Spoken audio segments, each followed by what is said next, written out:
As usual, at the beginning of any long session, I must make the usual announcement. Those those at the back who have mobile electronic devices know that they may use them to transmit silently to the outside world what they have seen and heard in the inquiry, but only after 10 minutes have elapsed. 10 minutes must elapse so as not to preempt the video stream via YouTube, which is subject to a 10-minute delay. Devices may not be used for recording proceedings or taking photographs. Mr. Barr. Thank you, sir.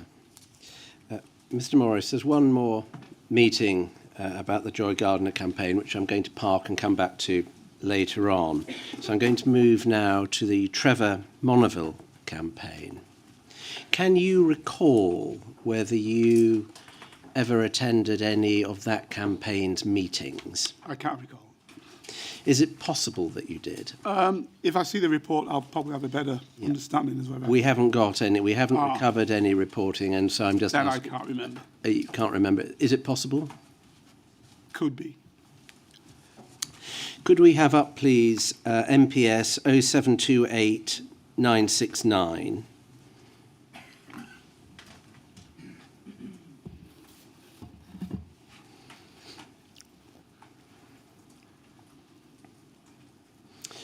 This is the Special Demonstration Squad's annual report for 1994-5.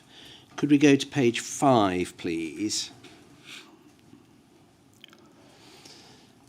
And at the top of the page, this is a list of officers who were deployed at the time, and we've had to gist. But the top entry relates to you, Detective Sergeant Trevor Morris, SWP, Hackney branches, ANL, and associated anti-establishment groups and ethnic minorities in East London. Transferred to Tottenham branch of SWP in January 1995. Is it right that you transferred from the Dalston branch to the Tottenham branch of the SWP in January 1995? I guess so. If it says that, then I guess it must be. Why did you move branches? Don't know. Was it to facilitate access to any particular group of people? I can't recall.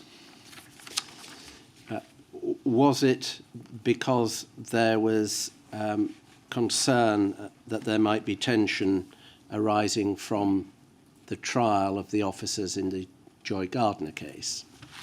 Could be. It might be that the branch I was in was being less fruitful, maybe. Who knows? But I don't really recall why that happened. Obviously, I lived up that area, so that might have been another factor. Why do I not go to my local branch? Okay. Now, taking stock, having been through a lot of reports of your reporting on justice campaigns, anti-racist work, and so forth, do you feel that your race facilitated your access? Without doubt.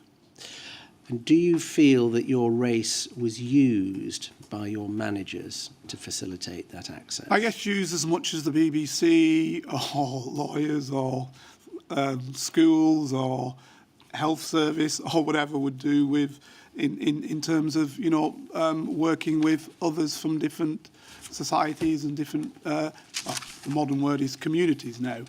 So I guess insofar as that's concerned, potentially. The fact of the matter is I don't specifically see that we were looking at anti-racist groups. We were looking at the activities excuse me, of the SWP entering such groups, ANL, etc., etc. I'm going to read now some passages from the Commissioner's opening statement for this phase of the inquiry's hearing. Okay. They are admissions made by the Commissioner at the start of this hearing. This Commissioner now? Yes. Present Commissioner, okay. And the question I'm going to have for you when I've read it is whether and to what extent you agree with these concessions.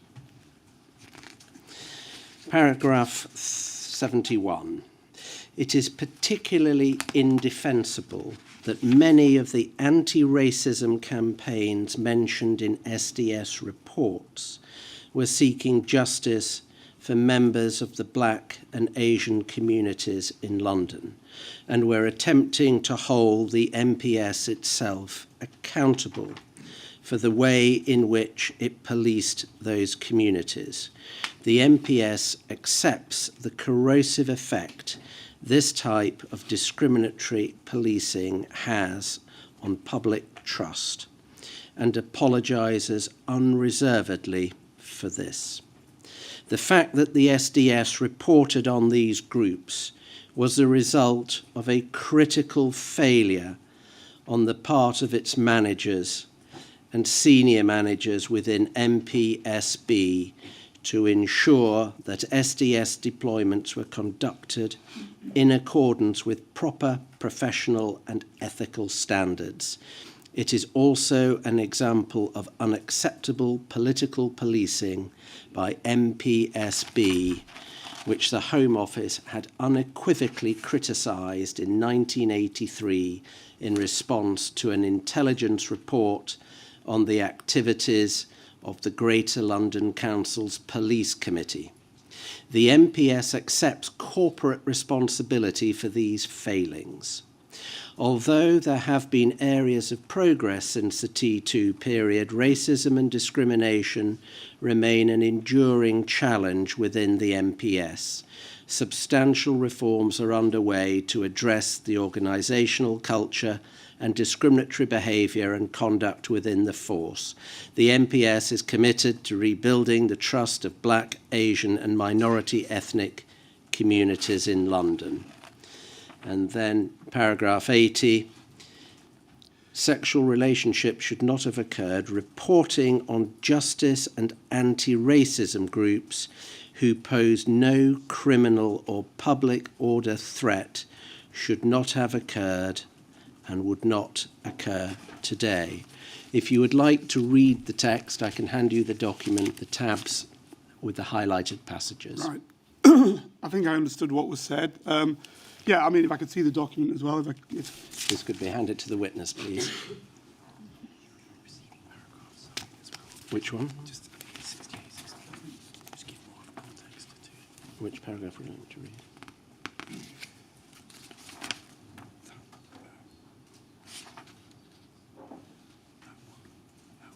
Those two.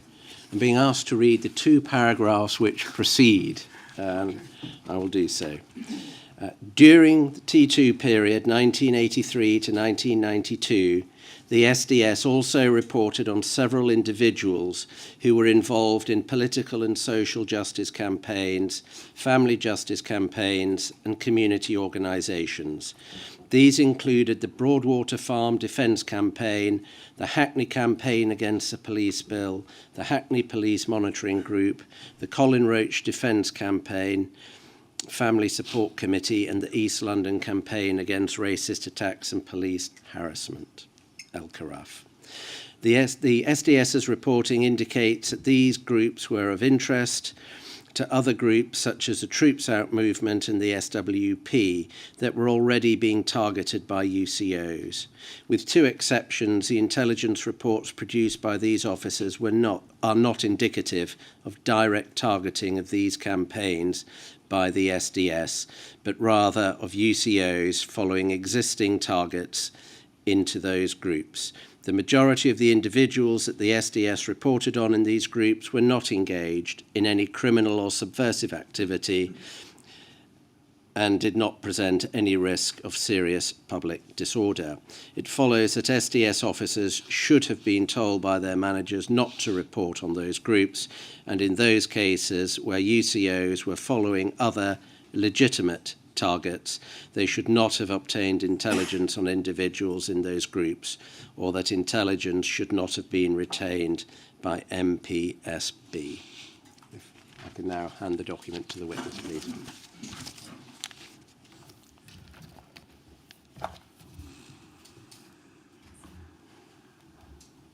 Thank you very much.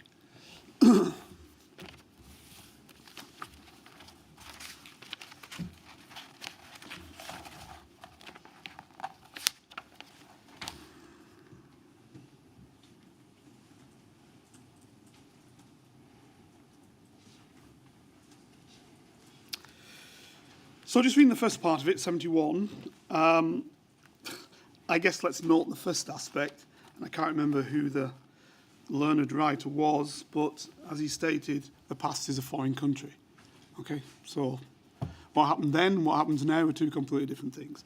But the perspective that I see from that is, one, I would say that the anti-racist campaigns, as I said to you, the campaigns were not in any way, shape or means, if that's what they were, anti-racist campaigns, well, I can speak for myself, were not the aim of what was being written.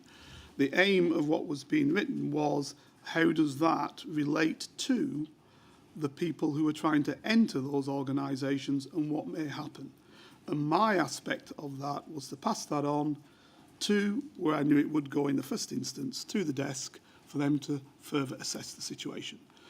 I would say the Commissioner was not an MPSB officer, and I'd also say that 98% of police work has nothing to do with MPSB.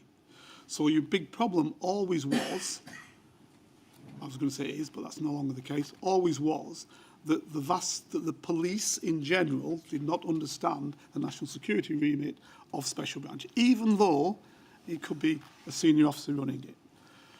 So that's the first thing. So the understanding of what we were looking for in Special Branch was different to what they would perceive to be what police should be doing from their perspective. That was a massive problem with the branch, always was, and I would suggest would have continued all the way through. I don't know why that's the case, which is what I'll add to this, is because in practically every other country, the security service is the police service.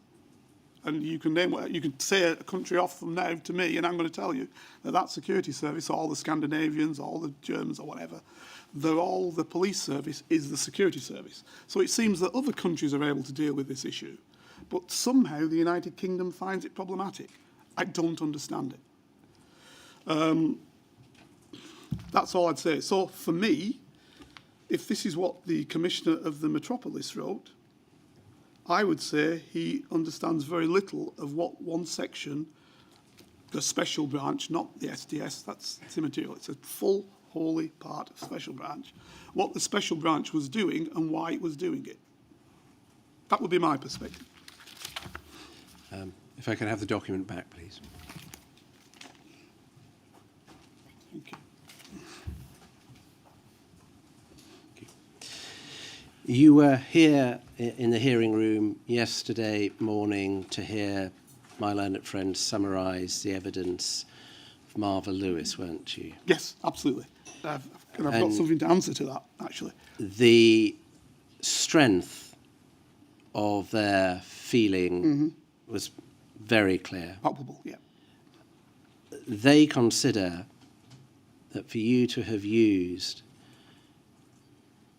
their son's brother's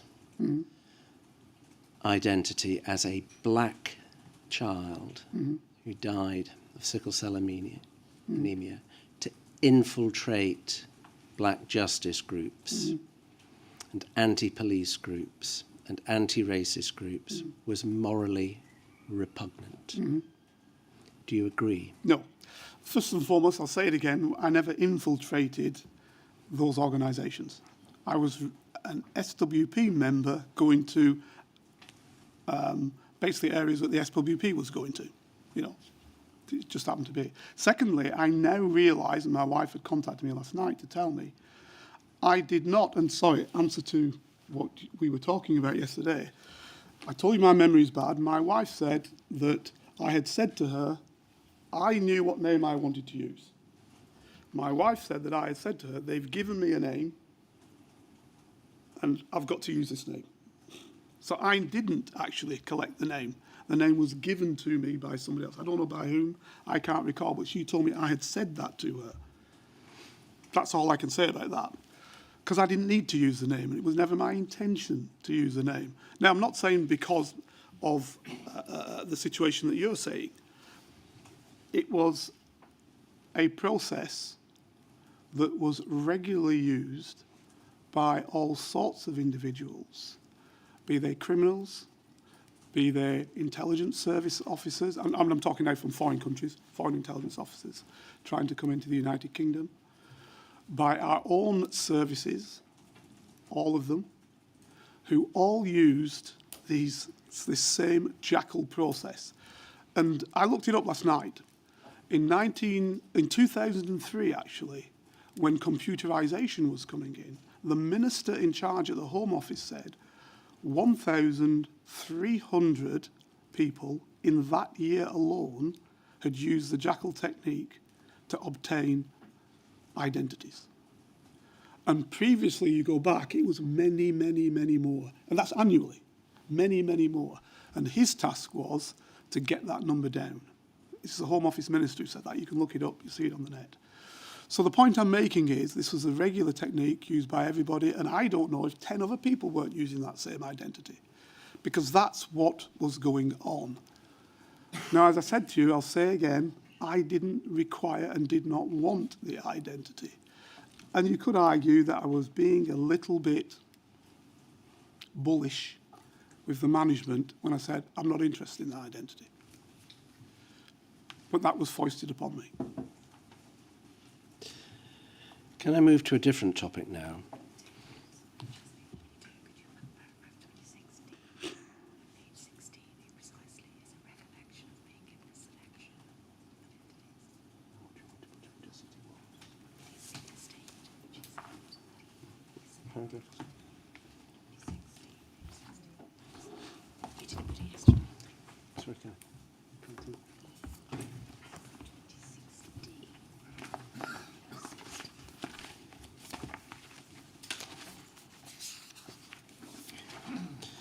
See,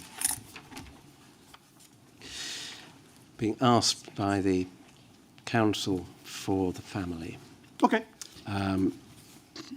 to remind you of a paragraph in your witness statement. Which This paragraph is- is that? 35076, please. Page 16. So it's page 35 in this document, is it? The URN is 3507. It's coming up on the screen. Right, okay, it's on the screen. Subparagraph D at the top of the page. I was instructed to create a cover identity using a deceased child's details. I researched at the Births and Deaths Registry Office. I cannot remember who told me to do this. I think SDS were sent copies of possible identities, and I then chose one. I might have scrolled through files. I was told to look for one that had died relatively young and not in a car accident or something traumatic, to avoid linking my cover name to a memorable. This is what I said to you before. Where do we get our memories from? Are they actual? Are they not? And I've just told you what my wife said I had said to her. So clearly that's not correct. And as it says at the beginning of my statement, to the best of my knowledge.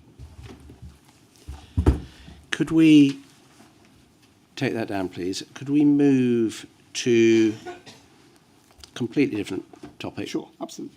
Files on members of Parliament and elected politicians.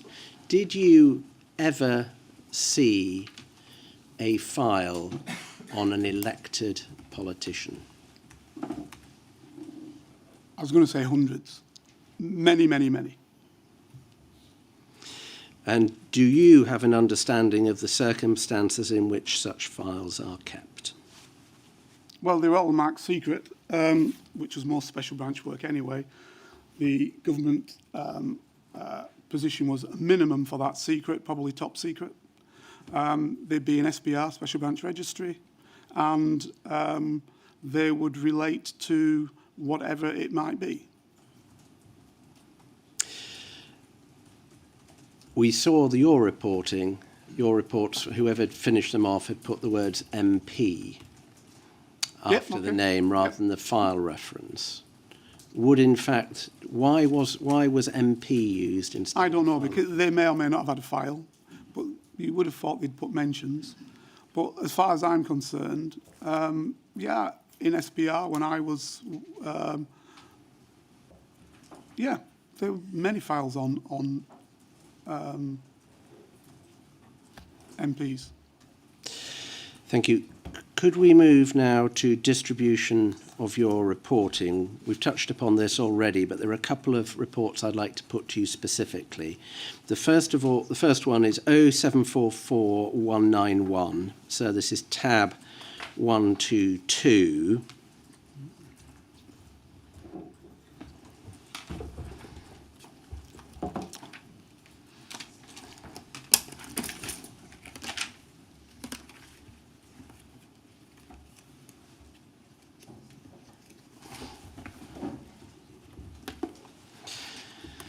This is an event pro forma for a demonstration due to be held on the 6th of February 1993. Mm-hmm.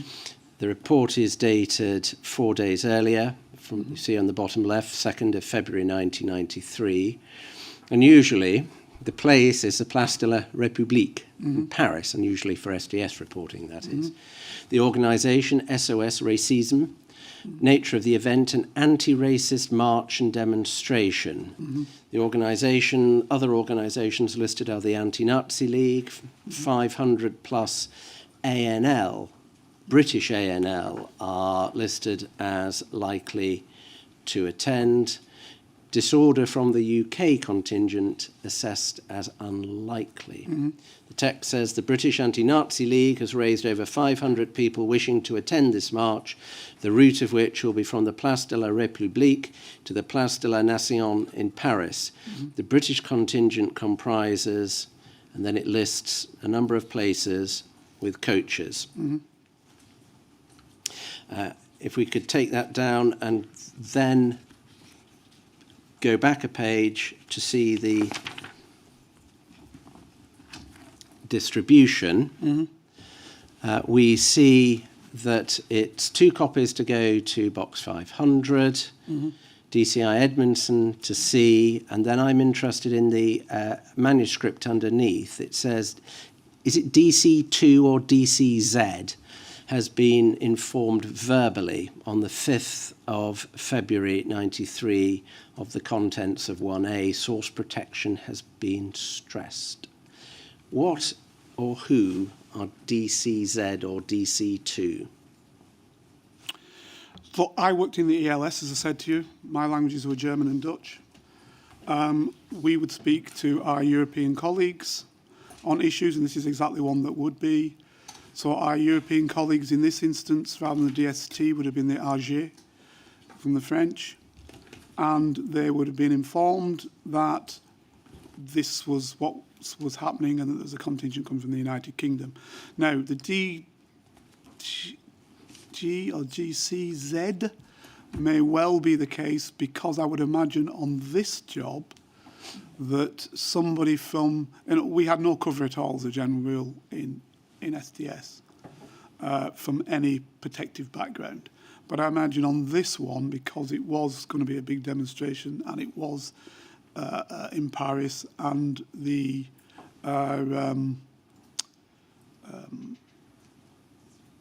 French police can be quite aggressive, that it was something whereby we probably would have sent something to work hand in glove with the French, our French equivalents, the AG.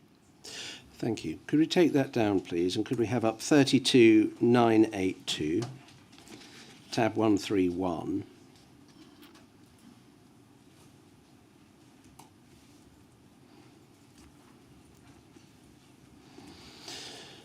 This is an event pro forma for an event on the 25th if I've read it, if I can read it properly, 25th of March 1993. The date of the report is the 23rd, so it's a prospective report, and it's about a planned picket of the Greek embassy.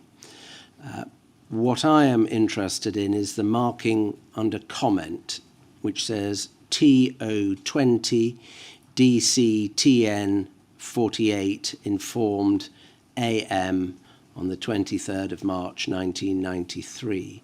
Am I understanding it correctly that this is an instance of the SDS passing prospective public order intelligence direct to TO20? As I said, that would have gone, I would imagine.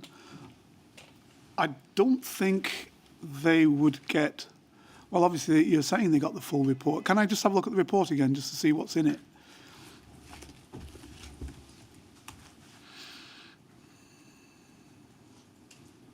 Can you just scroll down event performer? Up, from event performer. Right.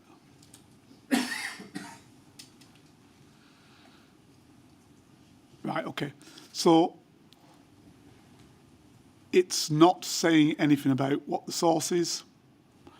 It's not saying, I would suggest the following has been received from a not secret and reliable source, okay. I would have thought it would have gone to area liaison first to be further sanitised. Yeah, well, the reason I'm asking is the evidence we've heard is that normally things go up to C Squad and out through C Squad, but this appears to be a report where the dissemination is direct, perhaps because it was close in time. Yeah, and it may well be that there was an SP officer in there who actually took the report and then sanitised it down. Thank you. Could we take that down? Now want to move to Welling, starting with the demonstration on the 15th of May. Could we have up, please, 33905, which is tab 135.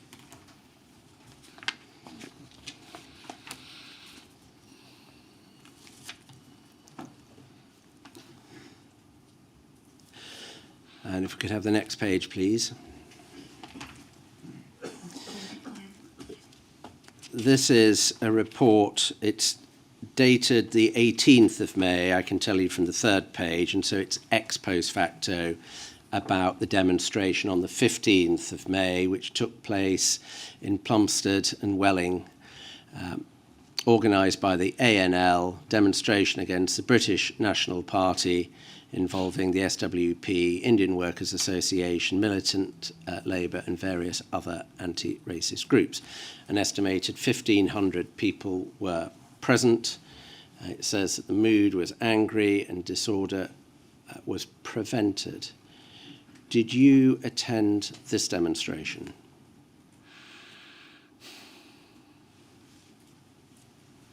I'm just going to have to read some of it to see.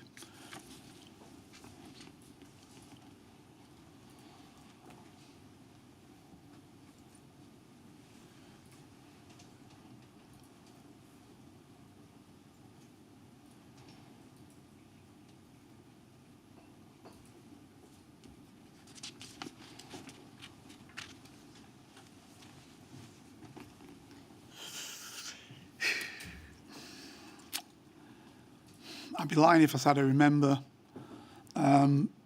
It is likely, because I went to most demonstrations. If you weren't at the demonstration, well, let's see how we go.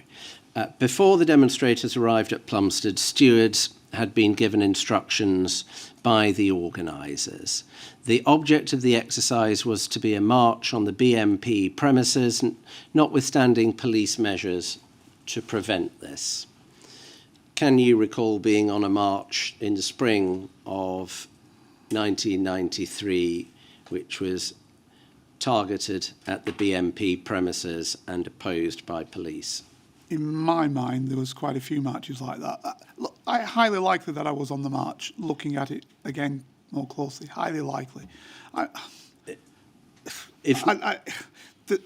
this is what happens when you get pressed. The same way as I said as you saw on the last thing you were saying to me, that you said you had made this identity. When you get pressed, this is what happens. You say something that's not necessarily the case. So I'm saying, looking at this now, trying to be precise, it's highly likely I was on this because I was at most demonstrations. But you've asked me whether I recall it. I don't recall it. If numbers were sufficient, the marchers were to try to force their way through police lines at Upper Wickham Lane and then to the bookshop. I may be pushing my luck given the state of your memory, but the question I have for you is whether you can recall anything about how you got this intelligence. To be fair, I can't, other than being on the demonstration, if it is me, other than being on the demonstration. As I said to you, and you know, not untruly, when I left this 30 years ago, I attempted to dump all this information out of my head. And it's been a battle to drag it back. So, you know, if you want the truth, do I recall it? No, I don't. Does this look like something I would write? Yes, it does. If the first frontal assault failed, activists at the rear were to turn and lead the march through opening forced through weaker police lines and to the bookshop via back streets. Organisers assumed that the first assault would draw police away from the apparently compliant marchers at the rear and enable a second successful attack. Sounds like me, and it may well be the case. Now, with this intelligence on file arising from May, that might have had an effect, mightn't it, on those deciding how to police the event in October? Potentially. They would have seen for themselves what happened. If the police were there, as you say they were there, obviously they would have made a report as well. So there'd have been a mixture of the police actually making the report themselves, potentially my reporting. You know, the desk officer would try and grab all this stuff together, especially if he was told there's a big demonstration coming up on such a time. He would try and drag everything together. This is about what was available, either from secret sources, from open sources, etc., etc., from technical sources, if technical aspects are on there, and there may well be. Agent sources, if agents were in there. All of that's dragged together by the desk officer. He looks at that, she looks at that, and makes a decision as to what they think, passes that to area liaison, clean it down. This is what we think might happen. The fact that you had reported that the back streets might be used would be material intelligence for somebody planning the policing response. Absolutely. Yeah, the next one. Absolutely. If we go over the page, the low number of demonstrators virtually equalled by the police and the apparent preparedness of the police to deal with any trouble dissuaded the leaders from instigating the plan. I remember that. So, I beg your pardon? I think I remember that now. That sort of phrase, yeah, I may well have been there, yeah. So, in the event nothing happens, but on file is your report about the tactics that were planned. I know that you watched Dr. German's evidence last week. Is this where this was from? Because that might be my memory then. Was this in Dr. German's evidence? It was. Right, so that might be my memory of it. So she denied any such plans and tactics. Well, she denied the plans. She did say that occasionally the back streets might be used. Do you stand by this report? If I wrote it, I stand by it. Might you have overstated the level of planning? That's, how should I put it, Intelligence Officer 101. Right, what's there, not what you think. So I'm writing what's there. That's what I would have written. If that were the case, then I'd be writing it as I perceived it and saw it. That would be something that obviously somebody putting together a tactical plan would consider, having put many tactical plans together, not in this arena, but you know my red zone stuff I can't speak about. So having put together a whole host of tactical plans, not necessarily in the United Kingdom, but elsewhere, you don't just take something that's come, as if you're going to be a tactical person, you take into account all of the aspects that may arise. And I know this is a different task than what I was doing, but it's the same concept. You're going to look at every eventuality. Can we look at the second paragraph? In an attempt to salvage some credibility, the organisers distributed the relatively small number of black demonstrators strategically throughout the march to enhance its blackness. Additionally, Gary McFarlane, a leading black in the SWP, made an impassioned speech calling for a concerted effort in conjunction with Youth Against Racism, the youth wing of Militant, and Panther UK against the BMP and racist attacks. This, said McFarlane, would bring at least 10,000 demonstrators onto the streets of Welling, and the police would be powerless to stop them marching on the BMP. First of all, can you recall whether or not you were given any instructions as to where in the march you should be? As I said to you before, I can't really remember the incident, but wherever we were told to be is where we would be. If that was the case, if I've written this, then I would have done exactly what was said. Can you recall Mr. McFarlane wanting to bring at least 10,000 demonstrators to Welling to overwhelm the police? Mr. McFarlane always wanted to have a lot of people there, yeah. It is clear that the violence shown by the Panthers on the 8th of May has increased the stakes in the battle for credibility amongst the anti-racist groups. The ANL SWP is now desperate to shrug off its white, woolly, liberal image and to reassure the rank and file that the organisation had not missed the boat in the anti-BMP campaign. SWP ANL participation in future events in the area will be carefully considered, and it is likely that the next big demonstration will be the subject of a full national call-out, especially if there is another serious racial incident locally. Was it your perception that the ANL SWP thought it had a white, woolly, liberal image? This is an interesting one. It probably did not think it had a white, woolly, liberal image, but that is the image that activists, particularly of colour, had of the SWP. And I know that from speaking with a whole load of other activists who were not in the SWP. You see, what you need, excuse me, what you need to remember is that just because you're in one organisation doesn't mean to say that you don't have connections with others. And indeed, in my case, quite a few of them wanted to pull me over to their organisation. So they'd speak to me, why are you in that? You should be with us, example, blah, blah.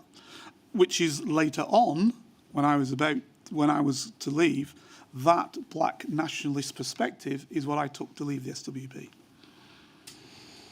But if the leadership wasn't aware of that image, why would they be? No, I don't say they weren't aware of it.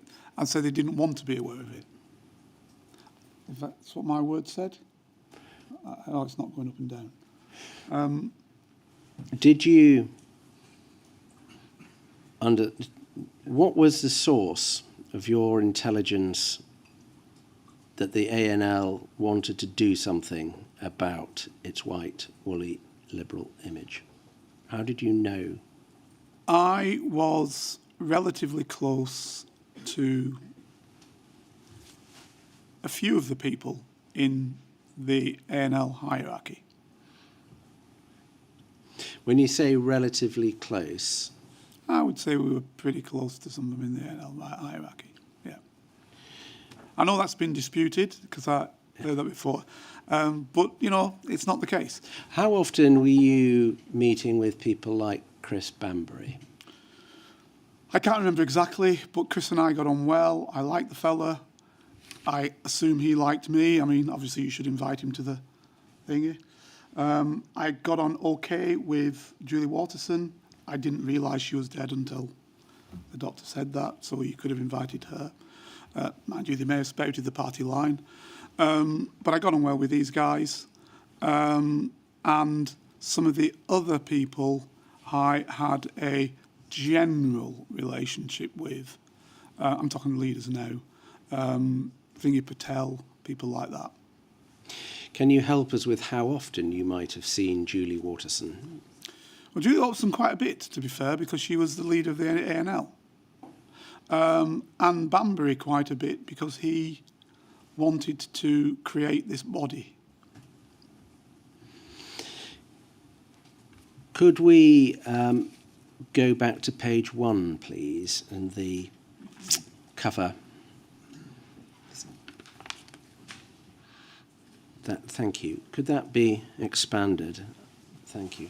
This is the Security Service Consumer Comments sheet. Thank you very much for this report on the ANL 15th of May demonstration. It is interesting that Source thinks the next demo will have to be a huge one for ANL to retain credibility. Information on the proportion of the marchers who were from the different groups, proportion of blacks, would be useful. Were most white middle class? Any news of ANL involvement in the June ARA march? So amongst the questions being asked there by the Security Service is a request for the proportion of people who were black on that march. Were you aware that the Security Service was seeking such information? I would have known that such information would have been of interest to the Security Service, as it would have been of interest to the branch, so would have reported it directly. I'm not aware that somebody, from the office came to me and said, do you know what the proportions are? I'm not aware of that. They probably, if I didn't report the numbers or the potentials for it, then they would have just tried to look at the next report I did and whether that had it. Tasking that is quite difficult, I think. Could we go now, please, to 3312, tab 144, please? It's not moving.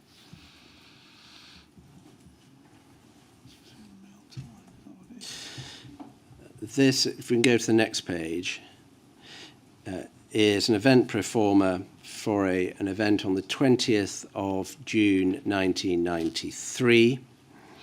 And the event is a meeting at the Halkavy Centre, anti-fascist collective meeting of the Unity Group. Mark Metcalf was the organiser and 60 plus people present. There's a very large list of various groups that were present. Can you recall attending this meeting? I believe I did. If we look at the source comment at the bottom of the first page, it says, no anti-fascist action representative was noted at the meeting. One of the main aims of the Unity Group is to avoid AFA influence, particularly that of Red Action in anti-racist matters. It is believed that the Direct Action Movement, the other constituent group within AFA, has sent representatives to other Unity Group AFC meetings. Why did the organisers not want to have AFA and especially Red Action involvement? This is a Unity Group. Could you just drop down so I can see the participants again, organisations? Okay, so the Anti-Nazi League is there. However, in terms of the whole group, I would suggest that they didn't want combative action for most of them. Maybe Panther a bit different, because they did say they would, carry out actions, and Youth Against Racism also would carry out actions. But the vast majority of them, I would suggest, would want it to be peaceful. you knew that if you had DAM or Red Action or AFA, that peacefulness was questionable. When it came to fighting with fascists, would it be fair to say that the Red Action were pretty hardcore? Correct. If we look now on the second page under points of interest at the first paragraph, thank you. You can scan the paragraph, but I'm interested in the last sentence, which reads, the ANL had agreed to back the YRE, while the ARA declined on the grounds that a march past the BMP bookshop would result in violence and confrontation, which the ARA is opposed to. And of course, what they're talking about is what would become the October demonstration, isn't it? Mm. Would it be a fair analysis to say we've got three tiers of groups? We've got at one extreme the ARA that doesn't want to go near the bookshop because of trouble. We've got a group in the middle that are prepared to go to the bookshop, even though there might be trouble, but they don't want the third group, Red Action and AFA, there because they're too likely to cause trouble. Is that a fair analysis? It is, other than the fact that I would say that the ANL / SWP leadership wouldn't have wanted trouble to emanate from them. It doesn't figure that that isn't the case, that, because they may be speaking with forked tongue on that if trouble took place and it wasn't clearly attributable to them, that in itself would not be negative. So it's all about who appears to be the one causing trouble. As I said, it's very nuanced. At that stage, there is no plan for violence at the bookshop. By the leadership making the organised perspectives, yes. Can we go now to tab C145, 33239, please?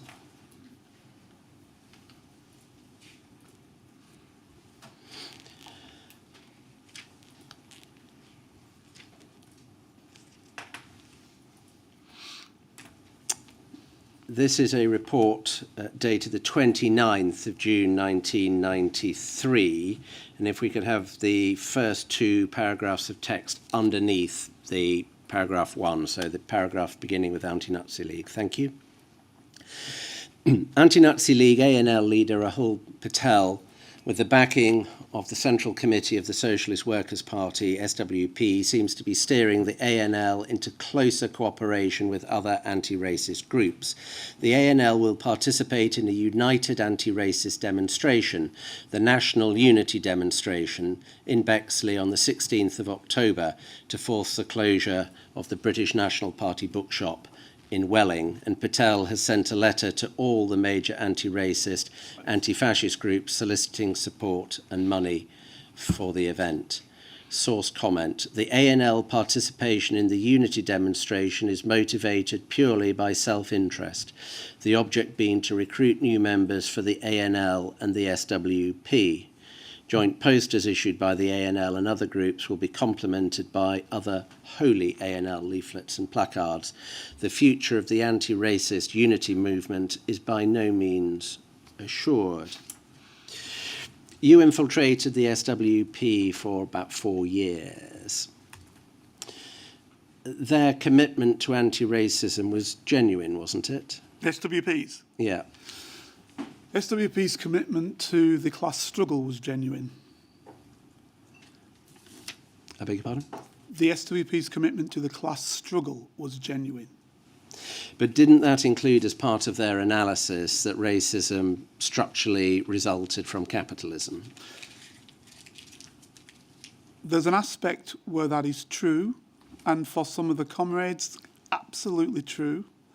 Whether that is wholly and fully the case as to the leadership may well be questionable. Don't get me wrong, I'm not saying that anti-racism was an aspect that they happy with. But if you're actually juggling the two, class will always win. So it depends upon what you're seeking. Because what you've got to realise and understand is that some of the people of colour who are on these demonstrations, they are relating to it because of colour and that's it. Class is not the factor. Whereas for the for the SWP, the factor is class. And race just happens to be part of it. And I'll give you the example of why that's the case. Rwanda was the biggest loss of life of people, the quickest ever. So basically 1 million people died in 100 days. We covered that practically nowhere. In the SWP I'm talking about. That gives you the example that I'm talking to you about. Because of course it's too problematic. It's black people killing black people, and there is no advantage for them in it. What I'm suggesting is that you can lead the SWP and naturally want more members to spread your anti-capitalist message and still also comprehensively reject racism at the same time. Is there no contradiction between the two? I think there is a contradiction because if, in latter years, let's take President Obama, what is he? For every black person, nigh on in the world, the fact that he was voted as the President of the United States would be of the utmost interest and pride. For the SWP, he'd just be a traitor. Do you understand the connection I'm making? Tying that back in to the comments that you've made in the report, were you not being overly cynical? I don't think I'm being cynical. No, because I've just said to you, if the ruling elite are blacks, it makes no difference to them. But they're not here. Well, they're not here, but the point is, well, that's not true, actually, because even at this time, you had some black MPs, etc., who were clearly of the right, which would have been an anathema to the SWP. Can we take that document down now, please, and go to tab 150, 3801.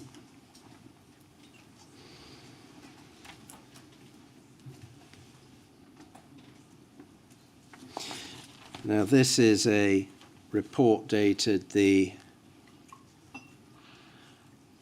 23rd of July 1993 about the forthcoming Welling demonstration on the 16th of October.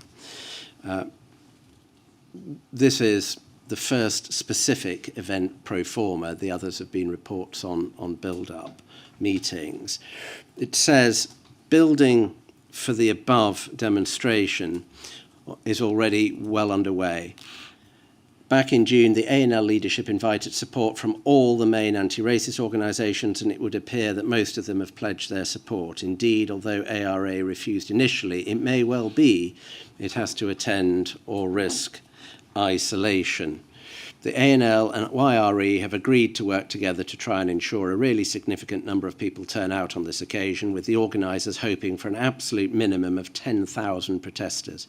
To achieve this, schools, colleges, universities and youth clubs, as well as workplaces, have all been targeted.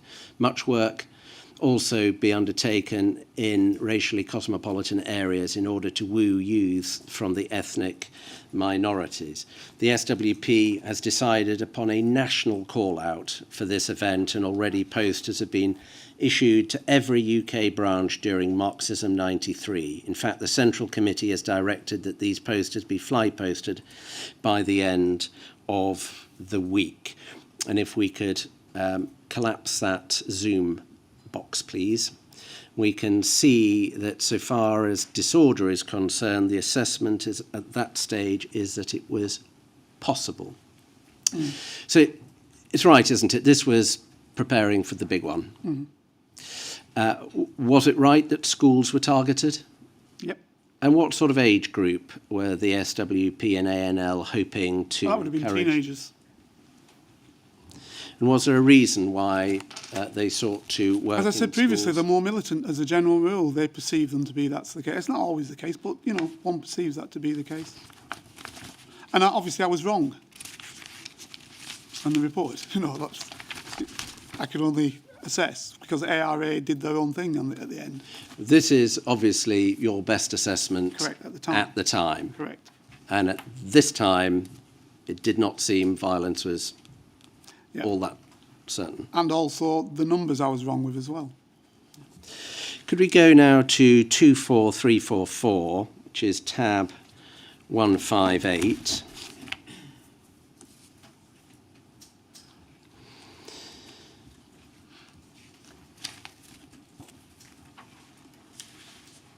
This is, in fact, a report about a planned demonstration at Brick Lane, which is going to take place on the 26th of September 1993, and it discusses likely numbers for that.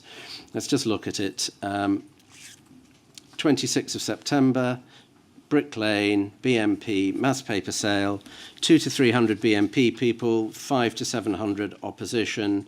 High risk of disorder, event opposed by anti-fascist organisations, mood likely to be violent and hostile to the police.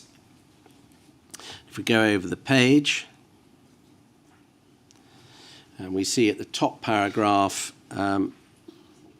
your report about the state of play, but at the end of that report, notwithstanding this significant event in Brick Lane, it is clear that the priority is going to be the national call-out at Welling, isn't it? Mm-hmm.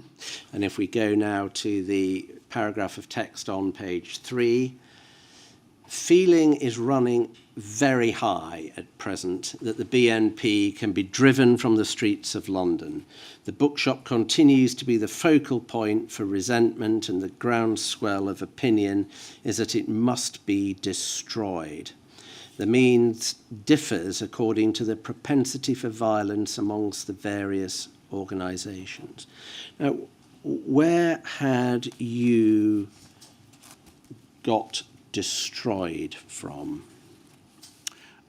Well, this is obviously a conglomeration, actually, of reports, not just mine. I can see that already. But I think the other person writing it as well would have got the same feel from his branch. But I think mine was stronger than that. I think I got it from... I think this is the era when I was speaking with Banbury quite a bit.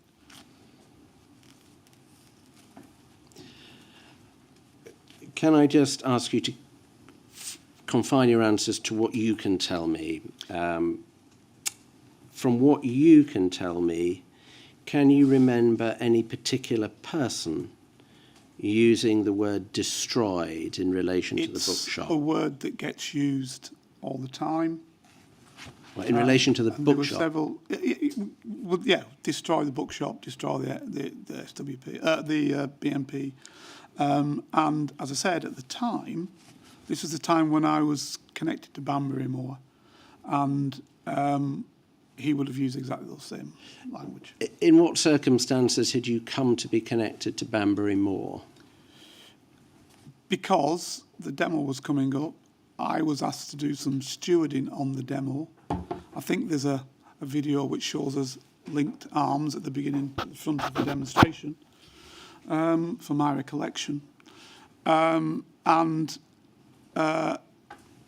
you know, he wanted to gather comrades together who were capable of, he thought, looking after themselves.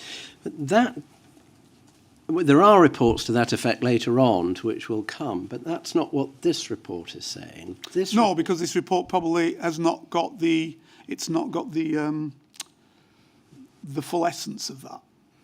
Do you see what I mean? There's thoughts of it, but not the essence. In fact, this report gives a distinct impression that there are different groups advocating different levels or different methods Absolutely. to deal with a bookshop. Absolutely.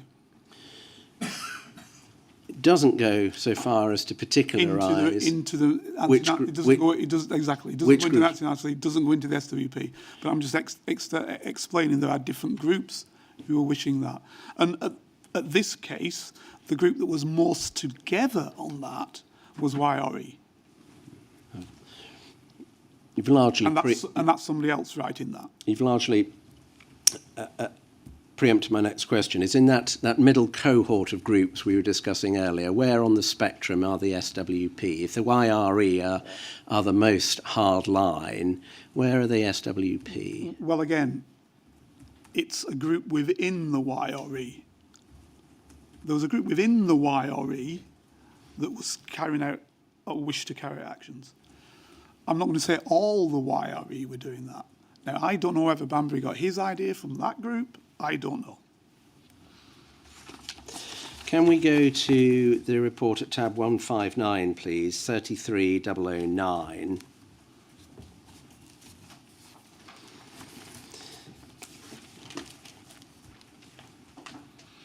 This is another report on the Brick Lane event.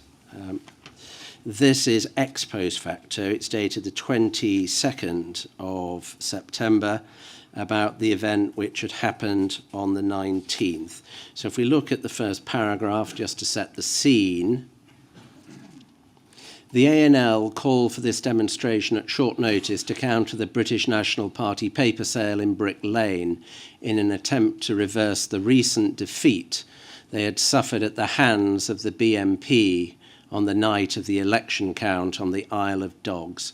8 SWP districts under the ANL banner were directed to attend. The turnout from the SWP ANL in reality was quite poor, but given the circumstances, perhaps they were quite thankful that some 250 of their number did put in an appearance on the day. In addition, there were about 50 members of Youth Against Racism and a similar number of supporters from Militant Workers' Power and Panther UK, together with a number of local youth and anarchist types. It is perhaps interesting to note that very few Asian youths attended. Moving to the second paragraph, I'm going to pick it up halfway down. In the event, only a small number of BNP supporters appeared, and it is arguable that had police prevented them from gathering directly opposite the left-wing demonstrators, then most, if not all, the violent incidents could have been avoided. Over the page. First of all, before we go over the page, can I ask, can you recall attending this demonstration?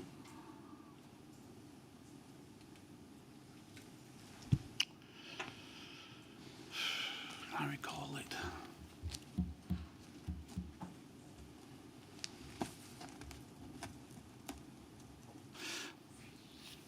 I'm not certain which demonstration it was. If it's the demonstration whereby one of the SWP guys gets very badly beaten up, then I was at it.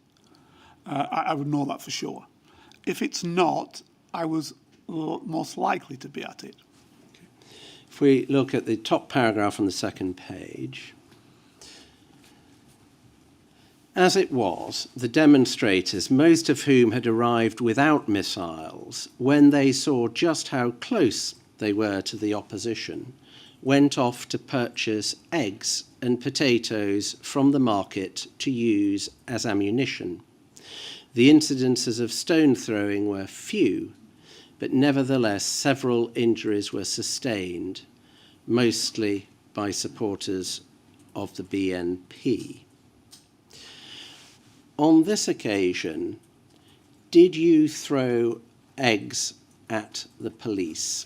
No, I heard that the other day when, I can't remember which person it was who said it.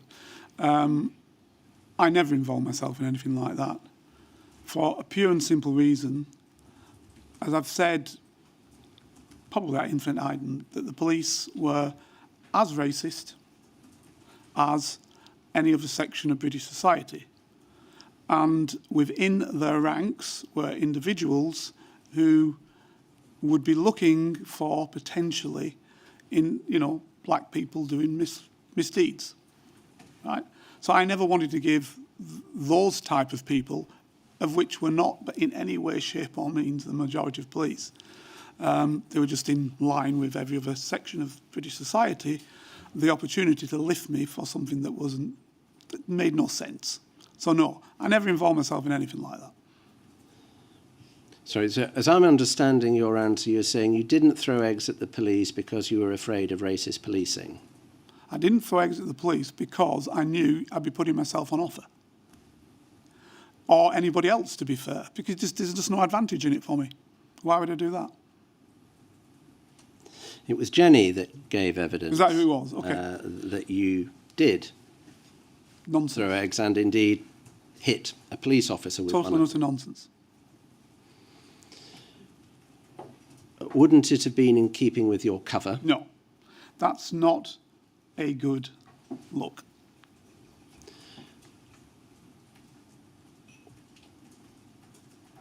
Are you going to suggest any reason why Jenny would be mistaken? I don't know, in she her seemed to say recollection? it, and she seemed to say it as though it was before she even knew me. I didn't quite understand that. When I was listening to it, it seemed as though she was saying it before she knew me.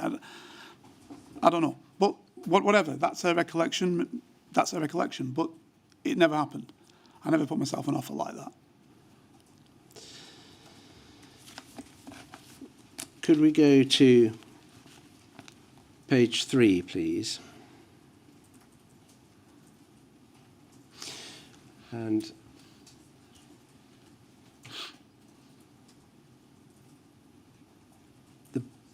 just above the block capital letters, special branch references of leading activists identified, there's a sentence which says, nor must the ANL be considered a peaceful organisation given a situation where it enjoys vast superiority in numbers over opposition and police alike. Seems to be in the context of a meeting, of a demonstration where they found themselves If the superior numbers is what you're saying. able to throw eggs at and potatoes at fascists and police.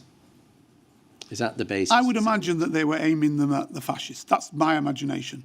Not necessarily at the police. But who knows? Some may have been aiming at the police. Was that a unique experience of the ANL, or had you had other similar experiences? Their experiences were we outnumbered the fascists, yes. But it's like when we were just talking recently about YRE, and I said there's sections of the YRE. The Anti-Nazi League, the SWP, were mainly, I think I can say this, were mainly female. And and what you found in those other groups that were attacking, as they call them, the Nazis, they were mainly male. In fact, some of them nigh on exclusively Red Action, DAM, etc. So what you had was, if there were sufficient numbers, potentially things happened like that. But it wasn't something that the individuals seemingly saw themselves capable or willing to do. Because as we've heard earlier, on the whole, they didn't want violence. Yeah, on the whole, absolutely. It's let others perform the violence. Yeah. As I said to you yesterday, let the nurses get nicked. Let others do the action. Can we go, please, to 437, tab 162, please? This is 28th of September 1993. This is specifically about preparations for the 16th of October 1993, and we can see how the assessments are developing. At this stage, the predicted numbers are now 10 to 20,000. Presumably that's because it's been made a national call-out. Mm-hmm. Serious widespread disorder and violence directed at BNP supporters and property and or police is to be expected. Mm-hmm. Mood, hostile, confrontational. Mm-hmm. So a much graver assessment than the last document that we looked at. What had changed? The numbers. But it's not just the numbers, is it? It's the mood and the likelihood Yeah, of disorders. because of the numbers. You know, they've got the numbers, and the numbers mean that you're bringing into it your DAMs, your AFAs, your IRE section that carries things out. And then, you know, you get a bravado. If we look at the text on the first page, I'm interested in... Thank you, that's fine. This demonstration is a first example of real solidarity amongst anti-racist, anti-fascist groups in recent times. The object of the exercise is primarily to force the closure of the BNP headquarters and bookshop in Welling, and secondly, to speed the demise of the BNP altogether. The main participating groups are the ANL, Youth Against Racism in Europe, an emerging successful group sponsored by Militant, Panther UK, the Direct Action Movement, DAM, Anti-Fascist Action, and various anarchist elements. So AFA seem to be in the picture now. And also, I missed out, very important, the anarchists. Of these, the ANL will numerically be the largest. The ANL, as a wholly manipulated subsidiary of the Socialist Workers' Party, Correct. has committed enormous resources to this event in the hope of repeating the success of the original ANL, which defeated the National Front. So you're portraying this as of immense importance to the ANL. Correct. Is this rekindling the spirit of the Battle of Lewisham and things like that? This is going back in time. But the fear, and I have to mention that, the fear is that this has its own Achilles heel that sits there. And that is that some people will take this seriously and actually form a red action again. That's the danger. And they don't want that. They don't want it. Demonstrators will assemble at Winds Common, Eltham, intending to march on the BNP bookshop. Whilst it has not been explicitly stated by organisers, the intention of the protesters is to attack the bookshop physically. Where did that come from? Just the facts. That's what is the case. That's what the talk is. That's what they say they're going to do. Whose talk? Within the ANL and also within practically every one of these wider organisations. In fact, not practically, within all of the wider... Well, I'm saying practically because I can't speak for the anarchists because they're just turning up at the event. But the others, they all want to do that, as well as the ANL. And how are you getting to meet and talk to them all? I speak with a lot of those people. And in addition to that, obviously, we have people in some of those organisations. The confining your answers to the SWP,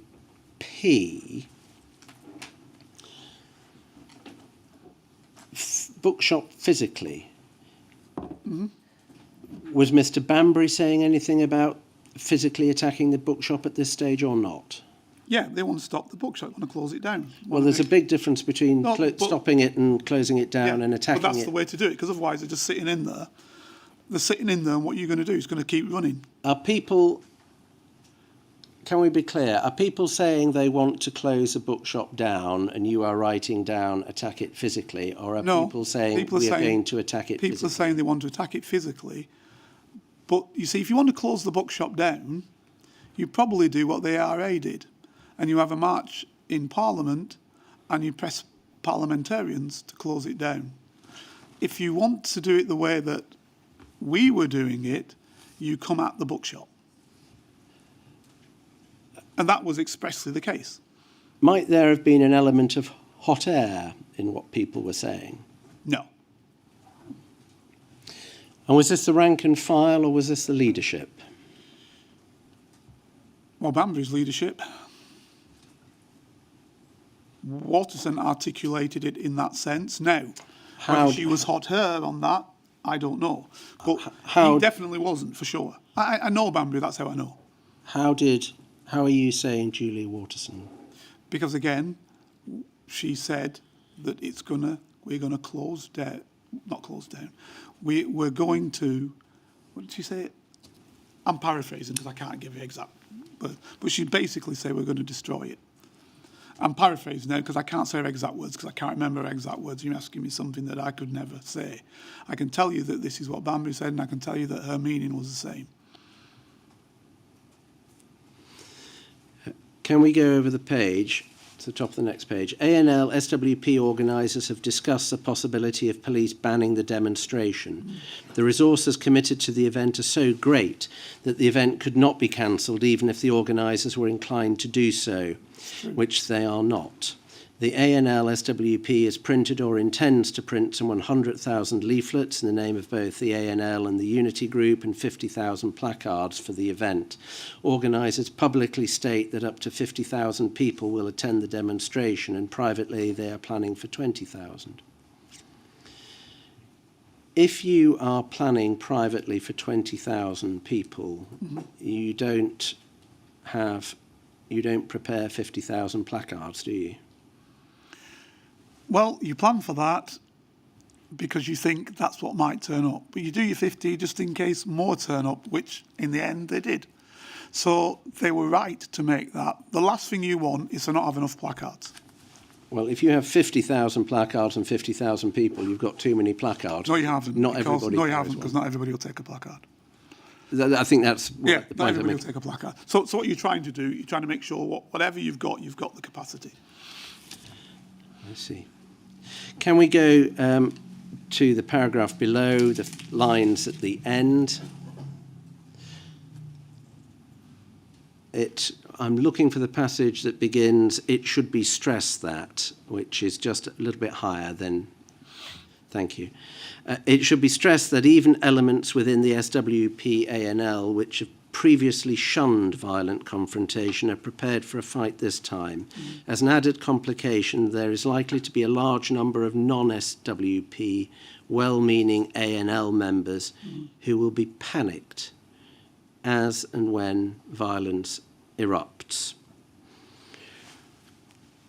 How had you come to the view that even the moderate elements of the SWP ANL were up for a fight? Because of what they were saying.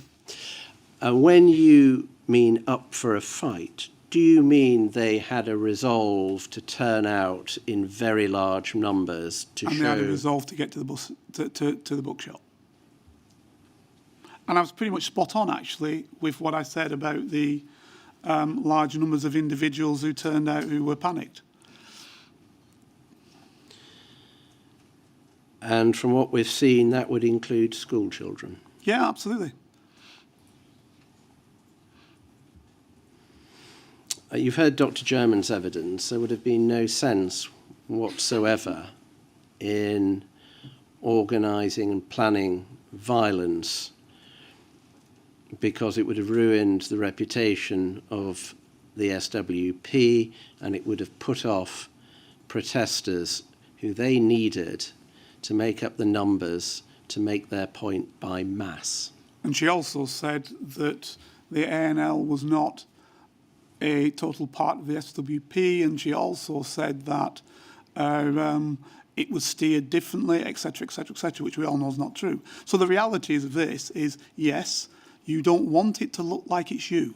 Absolutely. And there's enough different sections of this demonstration that you can turn around and say, this wasn't us. It was the YRE, it was DAM, it was AFA, it was, you can go on and on and on. So that's how the game's played. Can we go to the source comments, please? It is the considered opinion of many of the militant strategists that the only way in which confrontation and violence can be averted is by a very large and very visible police presence, fully equipped for public disorder at the assembly point. This, they feel, would dissuade those who would provoke violence or inflame other demonstrators.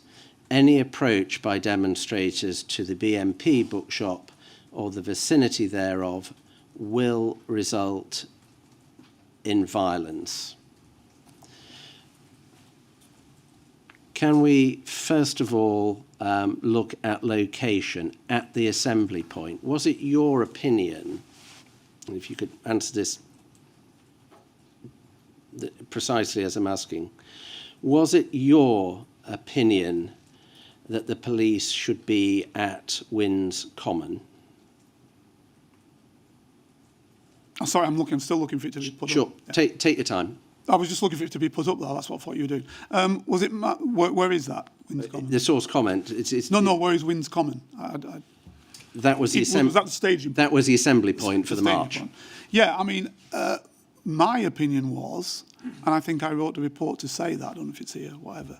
Was that the police should be in riot gear from the beginning? Yeah. Well, this is that passage. Because my point was that in order to prevent what I found on demonstrations was, and I was on a number of them, in fact many of them, if you see policemen running away, which invariably happens when they're wearing a helmet, a top hat, and just general uniform, it strives on the crowd to carry out further action. If you were standing there unmoved, and I think that has proved itself in Northern Ireland example. If you're standing there unmoved, it's then a different kettle of fish.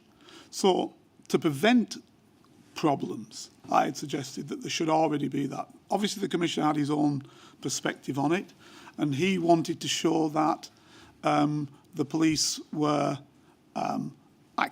acting softly, and that they were willing to take injuries in order to prove that. And so what you are advising is have a lot of police officers there. Correct. In full riot gear. Correct. At the assembly point. You're marching with the crowd, and you've got an area where you don't want the crowd to go past. There should always be a way where the crowd can move around, so no areas, and I think one of the mistakes might have been on this demonstration, that all areas seem to be blocked off in the end. But the reality is that you should be able to march the crowd around, and so that's done, with the least possible problem. Could we take that down, please, and could we go to 33058 at tab 164?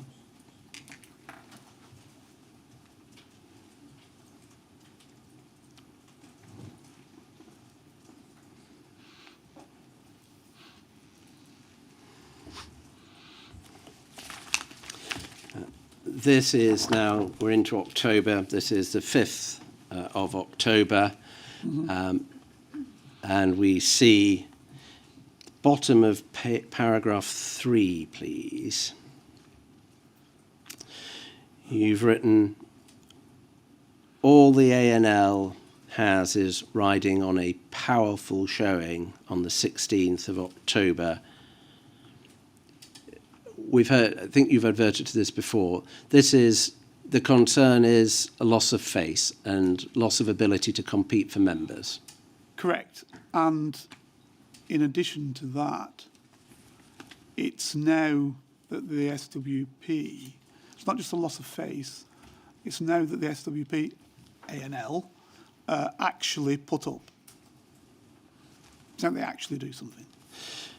But a very large, peaceful demonstration showing mass resolve and opposition to the BMP could have done the same.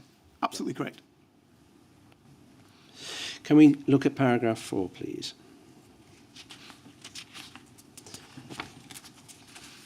Another SWP Central Committee member, Chris Bambury, has been drafted in to lead the ANL at demonstrations leading up to the big one.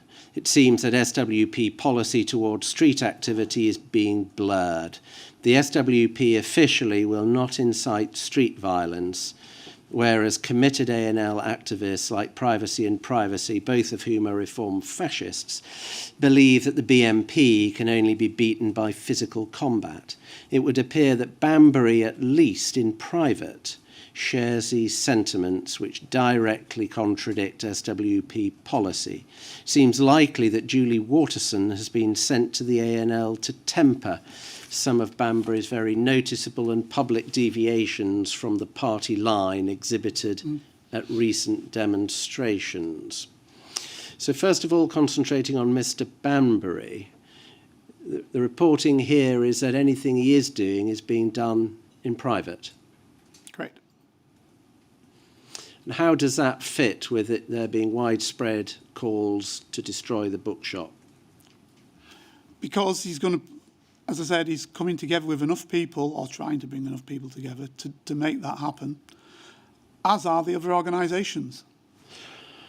But if you, I can't just stick to one organisation. I'm basically saying what I know of the other organisations as well. understood, but how can Banbury promote a violent demonstration if he's only communicating in private? Yeah, but he's communicating in private with several people. That's the whole point of it. He's talking to people whom he thinks are able to work that through, who have his perspective on what needs to happen. So that private doesn't mean just one person. That private could be 50 people. But there are thousands attending this. Oh, yes, of course, but we're not talking... The vast majority of people on the demonstration are not going to do anything. We know that. That's demonstration normality. It doesn't take a lot of people to cause problems. Likely that Julie Waterson has been sent to the ANL to temper. I think so, yeah.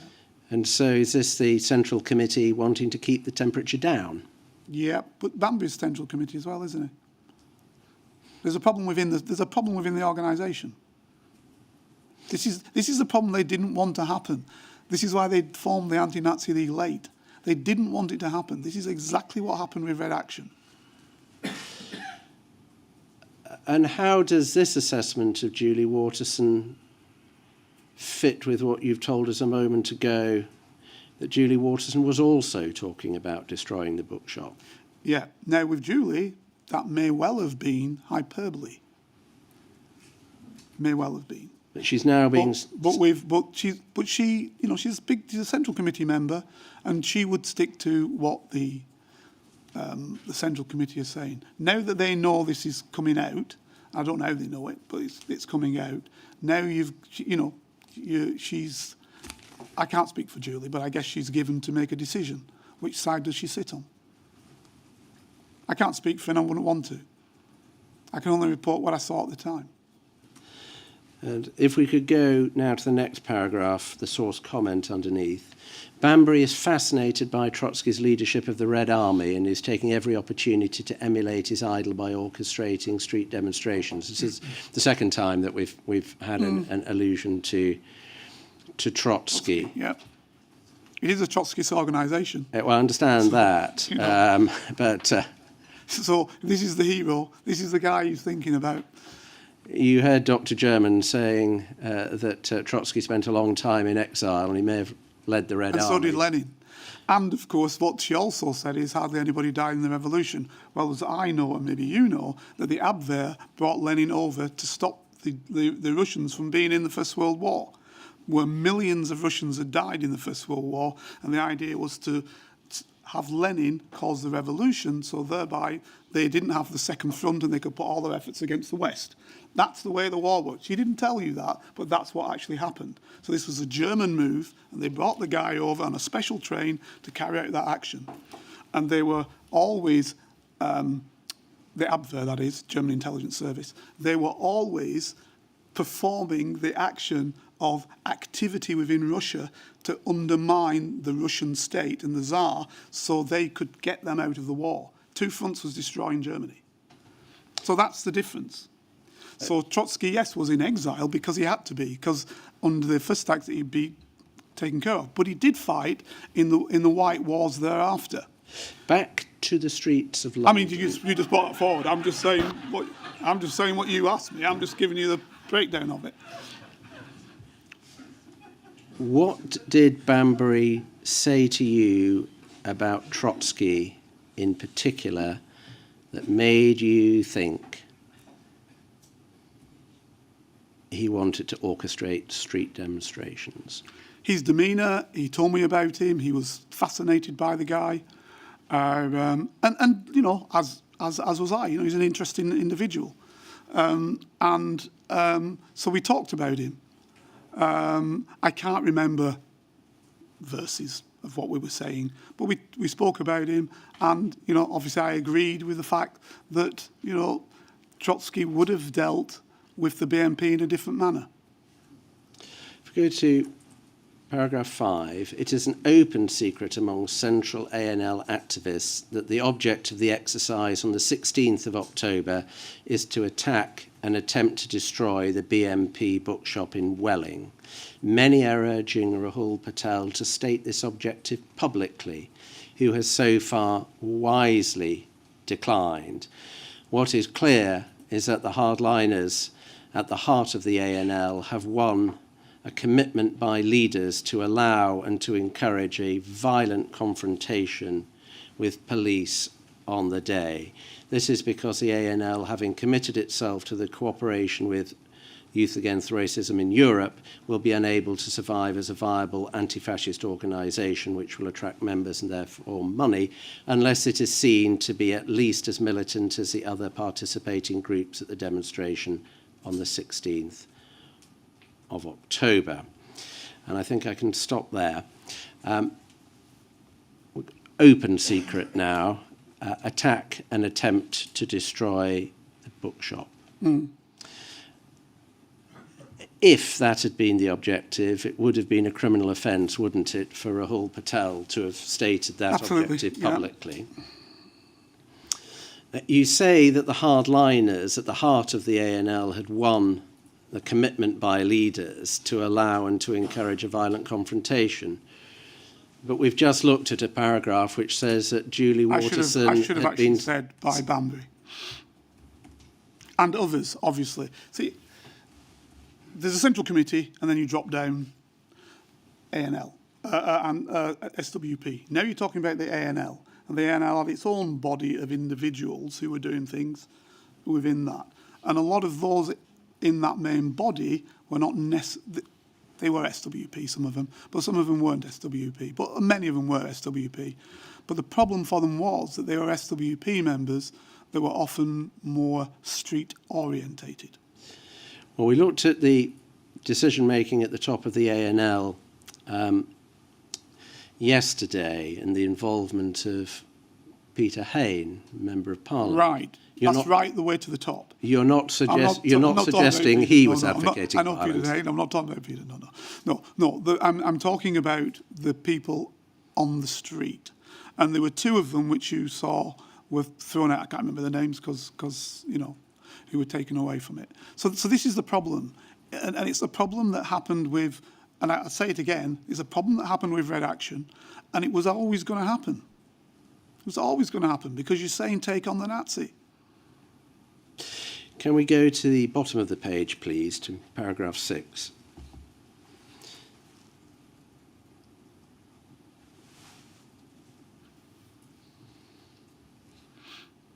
Thank you. Central ANL activists are already planning tactics for life after the big demonstration.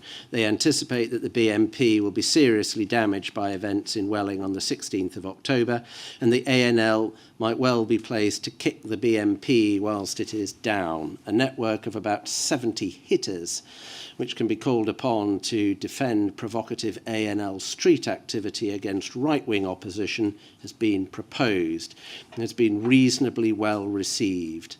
Other plans are being discussed.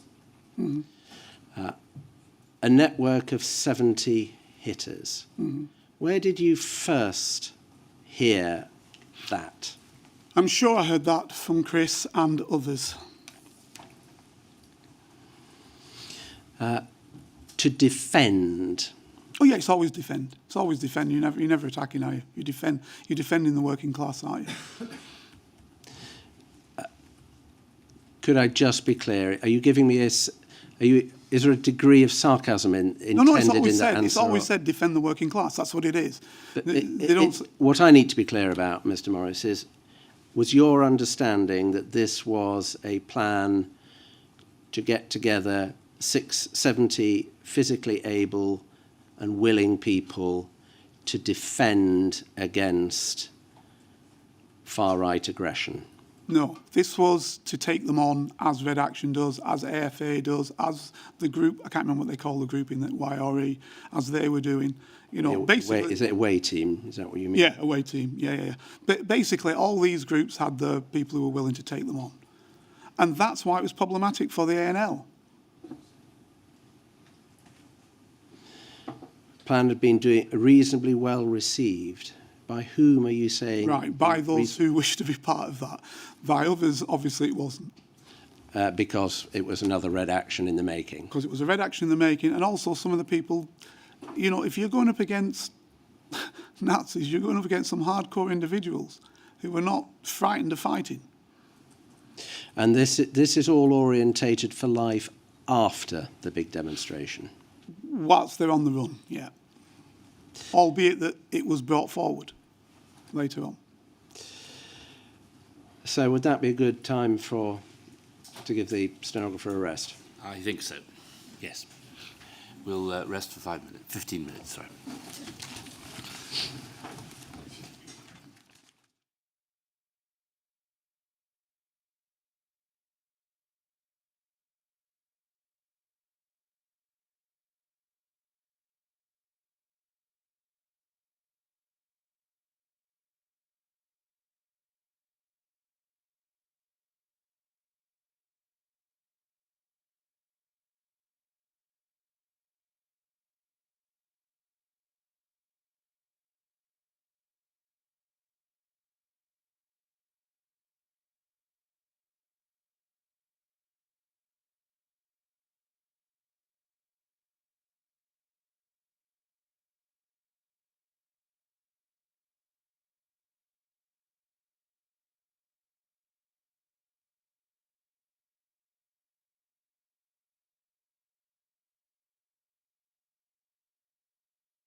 Thank you, sir. Mr. Morris, I'd like to take you now to a report which is dated the 8th of October 1993. It's 4 3s and then a 6, tab 165.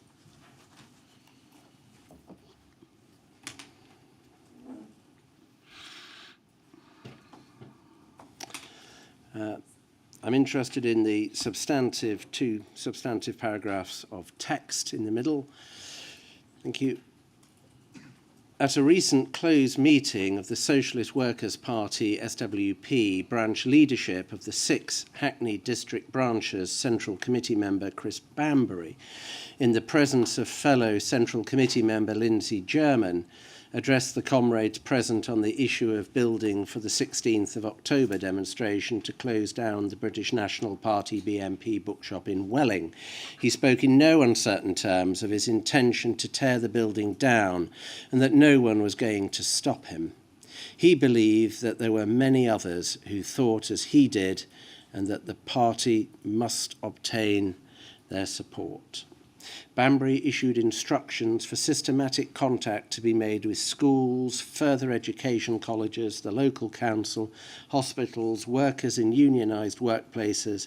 In addition, links were to be forged with Turkish organisations and Hackney's large black community to attend the march.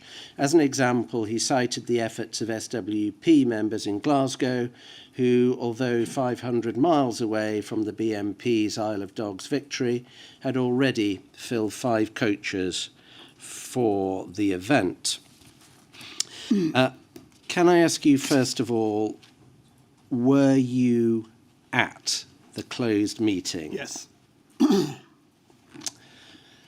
When was the closed meeting? I don't know exactly when it was, but I was on the branch committee for my branch, so therefore I would have been there. If you were there, why doesn't the report say when the meeting happened? Does it not say it? Does we scroll down? Does it not? It just say says at a recent closed meeting. All right, I don't know why.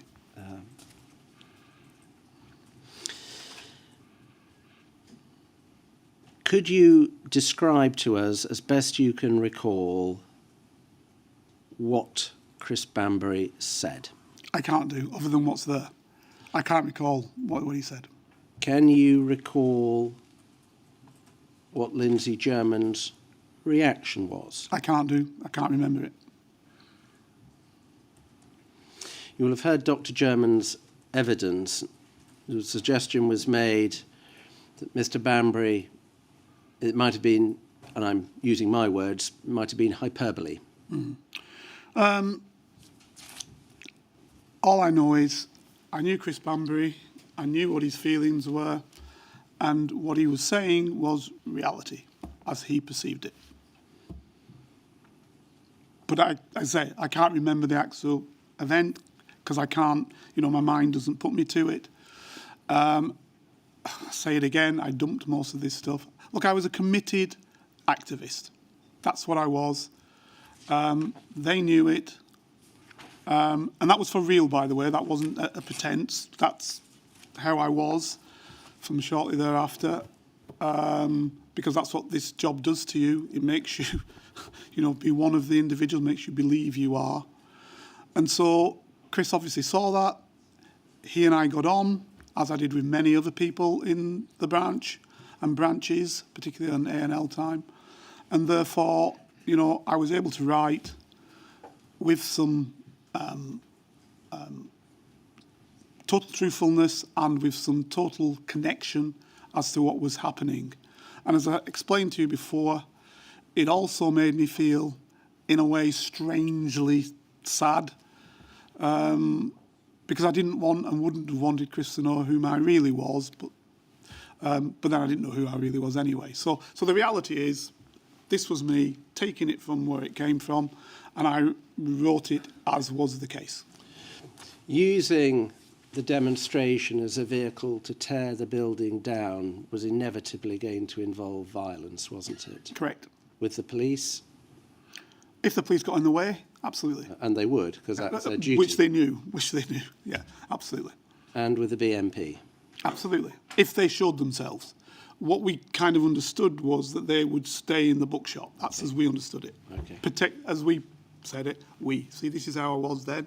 So, As the SWP said it, protected by the police. yeah. So, what you are suggesting is Chris Banbury is putting together a plan which inevitably involves large crowds involved in violence with the police, Correct.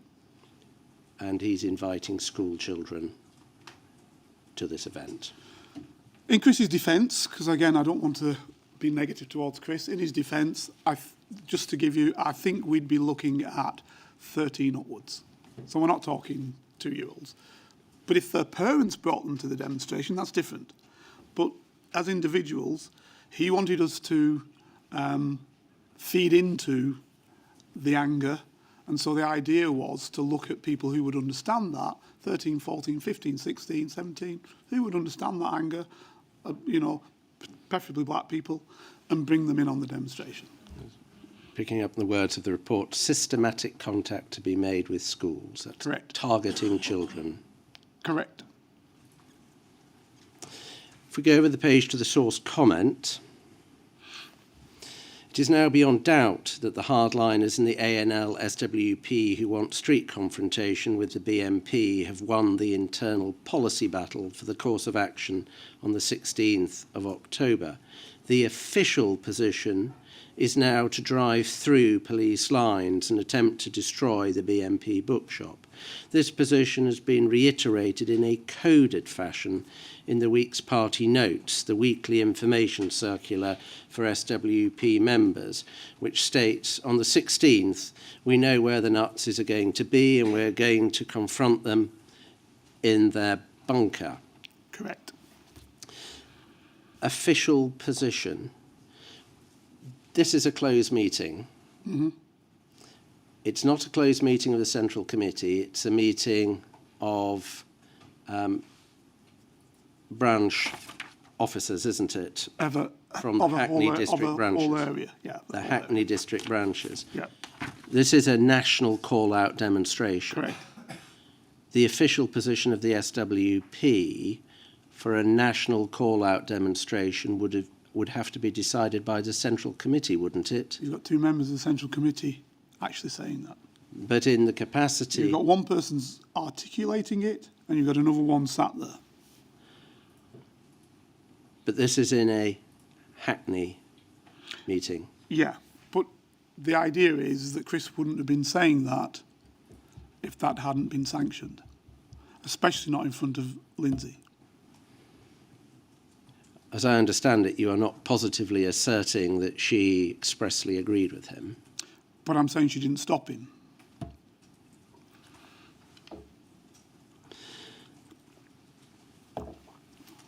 And you talk about information being communicated in a coded fashion. Mm.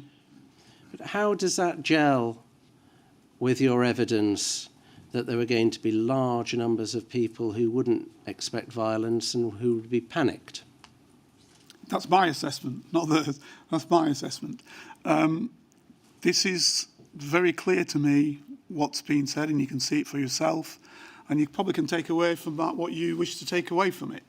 But I know what I took away from it, and I know what most SWP people took away from it, and ANL people. And in fact, the normal person takes away with it. Could we go to page 3, please, which has got a leaflet which was attached to this report. Excuse me. Of course.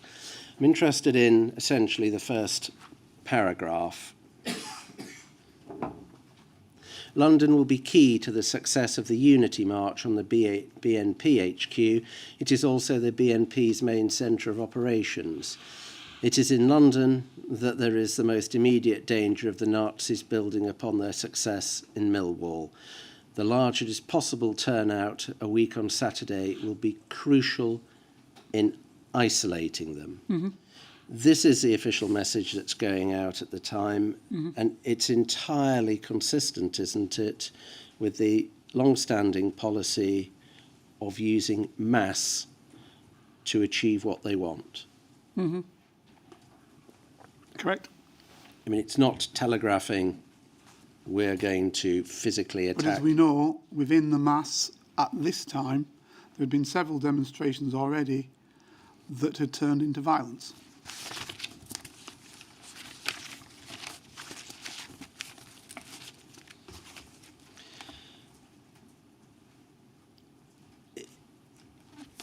Might it be, on reflection, Mr. Morris, that this report exaggerates No. what took place at that closed meeting? As I say again, there's no exaggeration. That's what was said. That was the circumstance.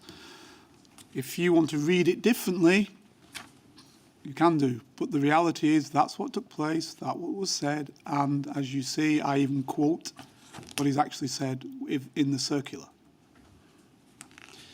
Can we now go to 33024, tab 167?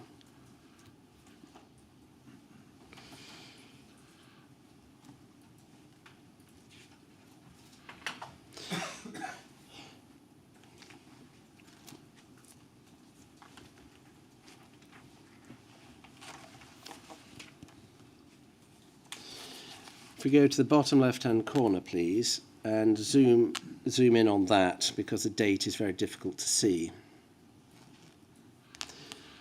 It appears to say the 12th of October at All right, 12:10. 1993, and if we could zoom back out again, please, and look at the first paragraph of the substantive text. Mark Metcalf of the HAFC is expecting up to 100 anti-fascists from Holland and Germany to come to the anti-BMP demonstration on Saturday. He says that these will be seasoned fighters who are used to physical confrontations. Metcalf also believes that about 50 members of Anti-Fascist Action will come to London from Liverpool for the occasion. Can you recall where you got this intelligence from? I can't. Did you come across any of these Dutch and German anti-fascists?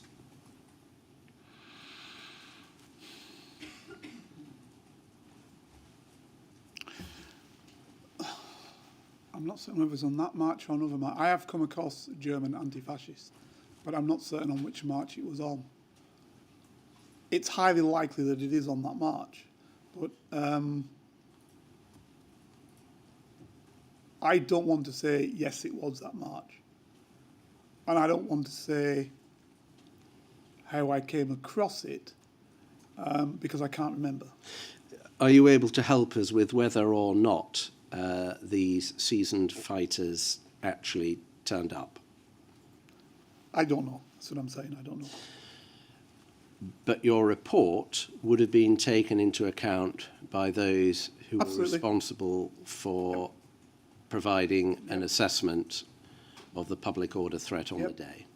And I would have said that actually quite easily to pick that up because, as you know, Special Branch also ran ports. So if you came into the United Kingdom via a port, even 1993, even then in 93, you're going to show your passport.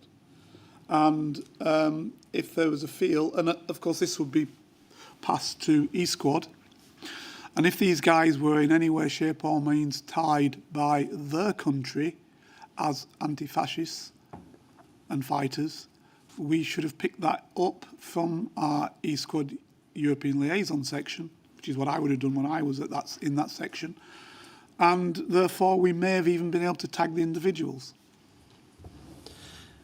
Could we now go to some of the maps of the area? So this is tab B20, and on the screen 37118.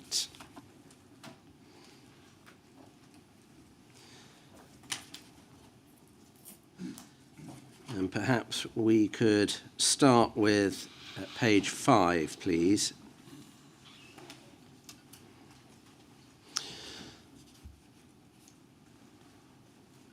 This is what might be described as a low-resolution map of the general area. Do you see Welling pretty much in the centre of the page? Yep. And do you see Upper Wickham Lane running just to the left of the word Correct. Welling? Yep. And then Wickham Lane running north towards Plumstead? Yep. Winds Common at the Plumstead end of Wickham Lane? Oh, good. Yep. Lodge Lane, the junction between Upper Wickham Lane, Lodge Lane and Oakhampton Crescent?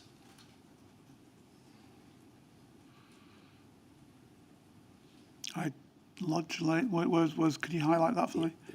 I'm going north. If I'm okay. Down Can you the see bottom. the cursor? Right, got it now. Yeah, yeah. See that? There are two railway lines. There's the line that runs through Woolwich Arsenal, Plumstead, Abbey Wood, Belvedere to the north. And to the south, there's the line that's running from Eltham, Falconwood, Welling, Bexley Heath, and Barnhurst. Do you see those two?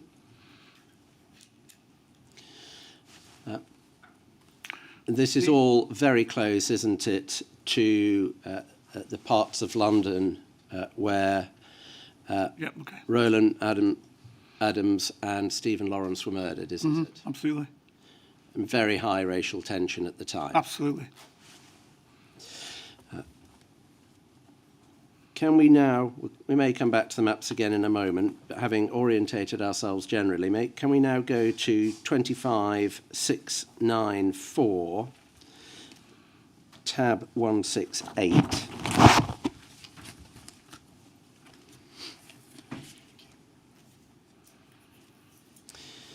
Now, this is a report which is about the day in question. It's dated the 19th of October at the end, so it's an ex post facto report. Plainly, it's about the Unity Anti-Racist March. Number present, 15 to 20,000. Is that an estimate you still agree with? Well, I don't think I agreed with it then. I would have said there was more, but No. maybe I'm wrong.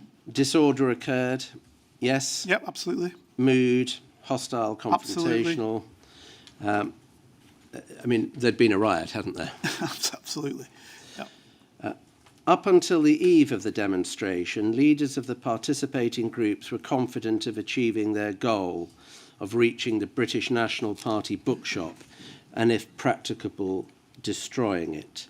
The prescription of a route by police, coupled with the reported presence of some 7,000 police officers, convinced leaders on the morning of the march that it would be impossible to reach the bookshop.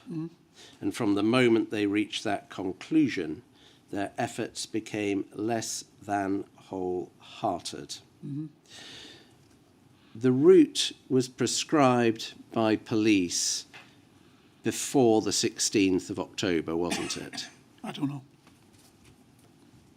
Do you have any independent recollection now or not? I don't know.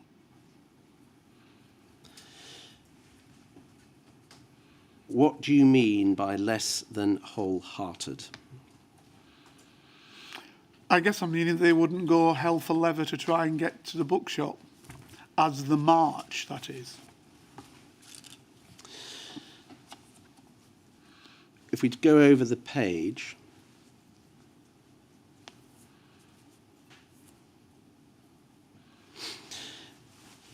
we see under details of events, the Socialist Workers' Party, SWP, and its proxy, the Anti-Nazi League, claims to have chartered, 538 coaches to transport demonstrators on the day.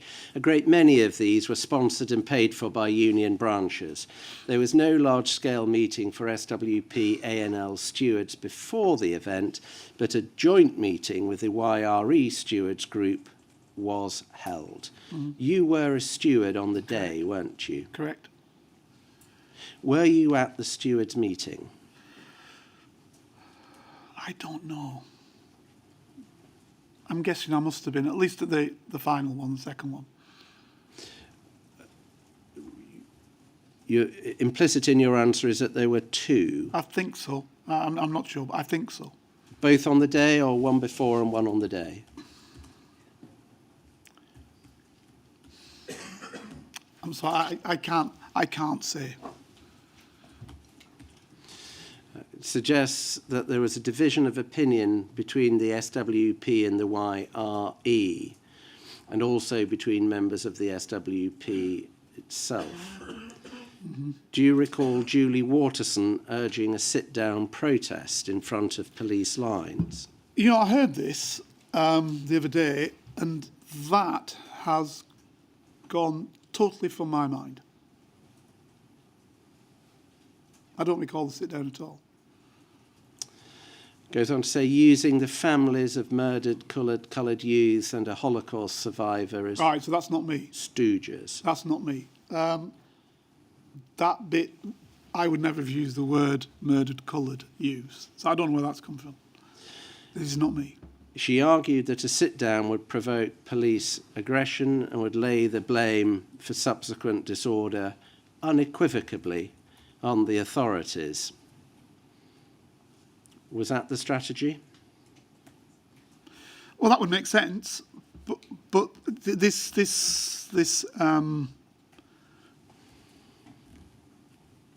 this formulation of is a big problem for me. Coloured youth, no. Murdered coloured youth, no. Understood. I'm never going to write that. Understood. The YRE stewards argued for the tactic of linking arms and forcing their way through the police lines to reach the bookshop. Can you recall that being advocated? That was probably advocated, yeah. This is clearly an amalgam report put together by the office.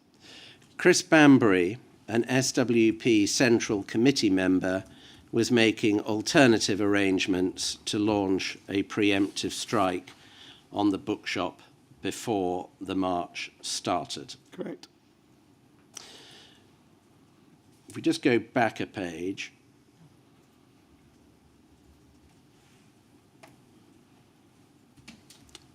top left, we have two nominals, 101 and 78. If we go back to page 3 now, please. Please don't utter the name.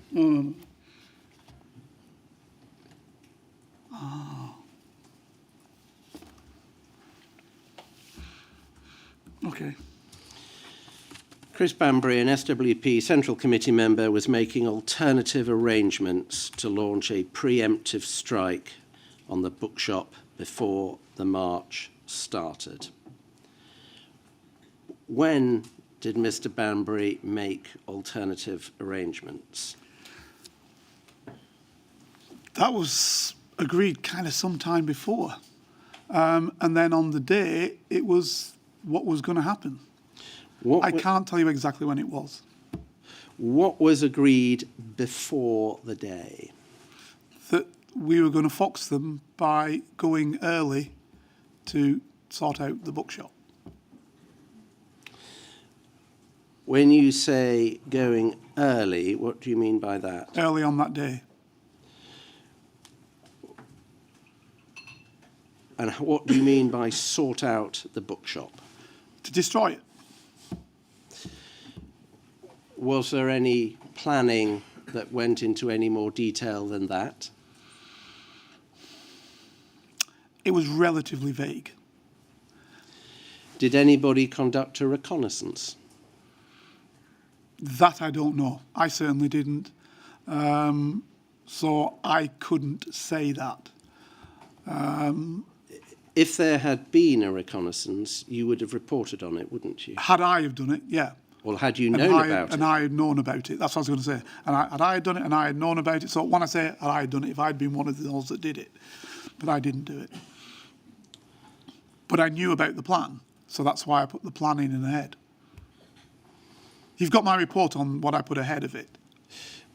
Without using names, unless you already know they can be uttered in this public hearing publicly, could you, and writing any others down if needs be, could you tell us who was supposed to be involved in this plan to sort, who was going to sort the bookshop?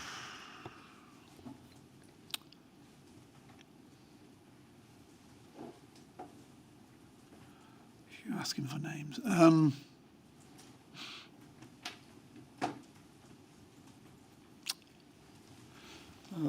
Do we have paper? Yes. And indeed a pen. The pen's underneath. Ah, right, there it is. Thanks very much. Let's have a look. I think.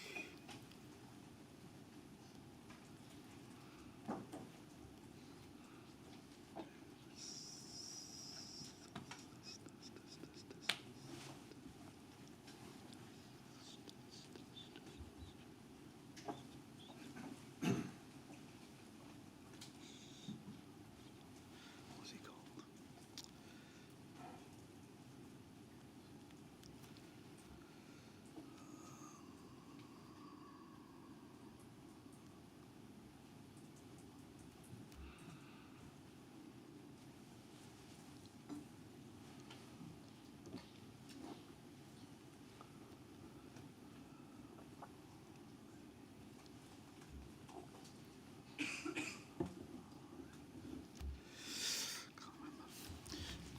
This is what I can just sort of remember off the top of my head.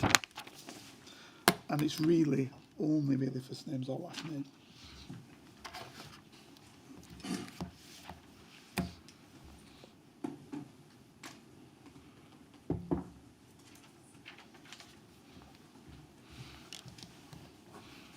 Thank you.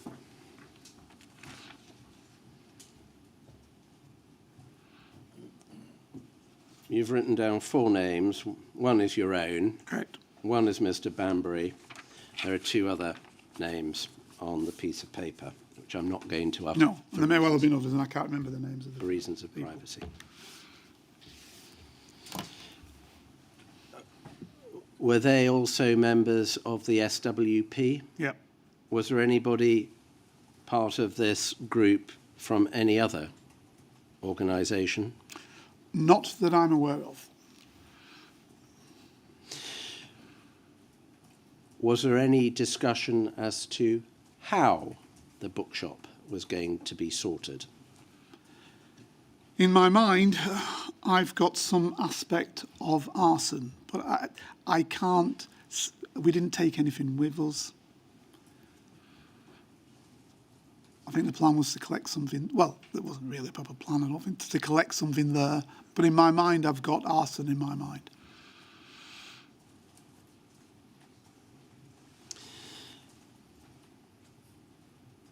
We'll come back to records of that in a moment. Back on the day, the stewards' meeting happens. Mm-hmm. By that stage, did you know there was going to be a very large police presence? Absolutely.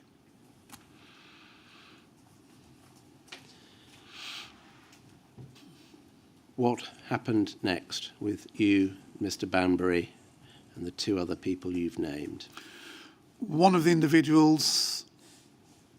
you mean going towards the bookshop ourselves, not with the demonstration? Is that what you're saying? Well, I'm asking, you've told us you think you were at the stewards' meeting. Right, this happened way before the stewards' meeting. Well, you've told us about a planning meeting. Yeah, this bit where we were going to do something happened way before the stewards' meeting.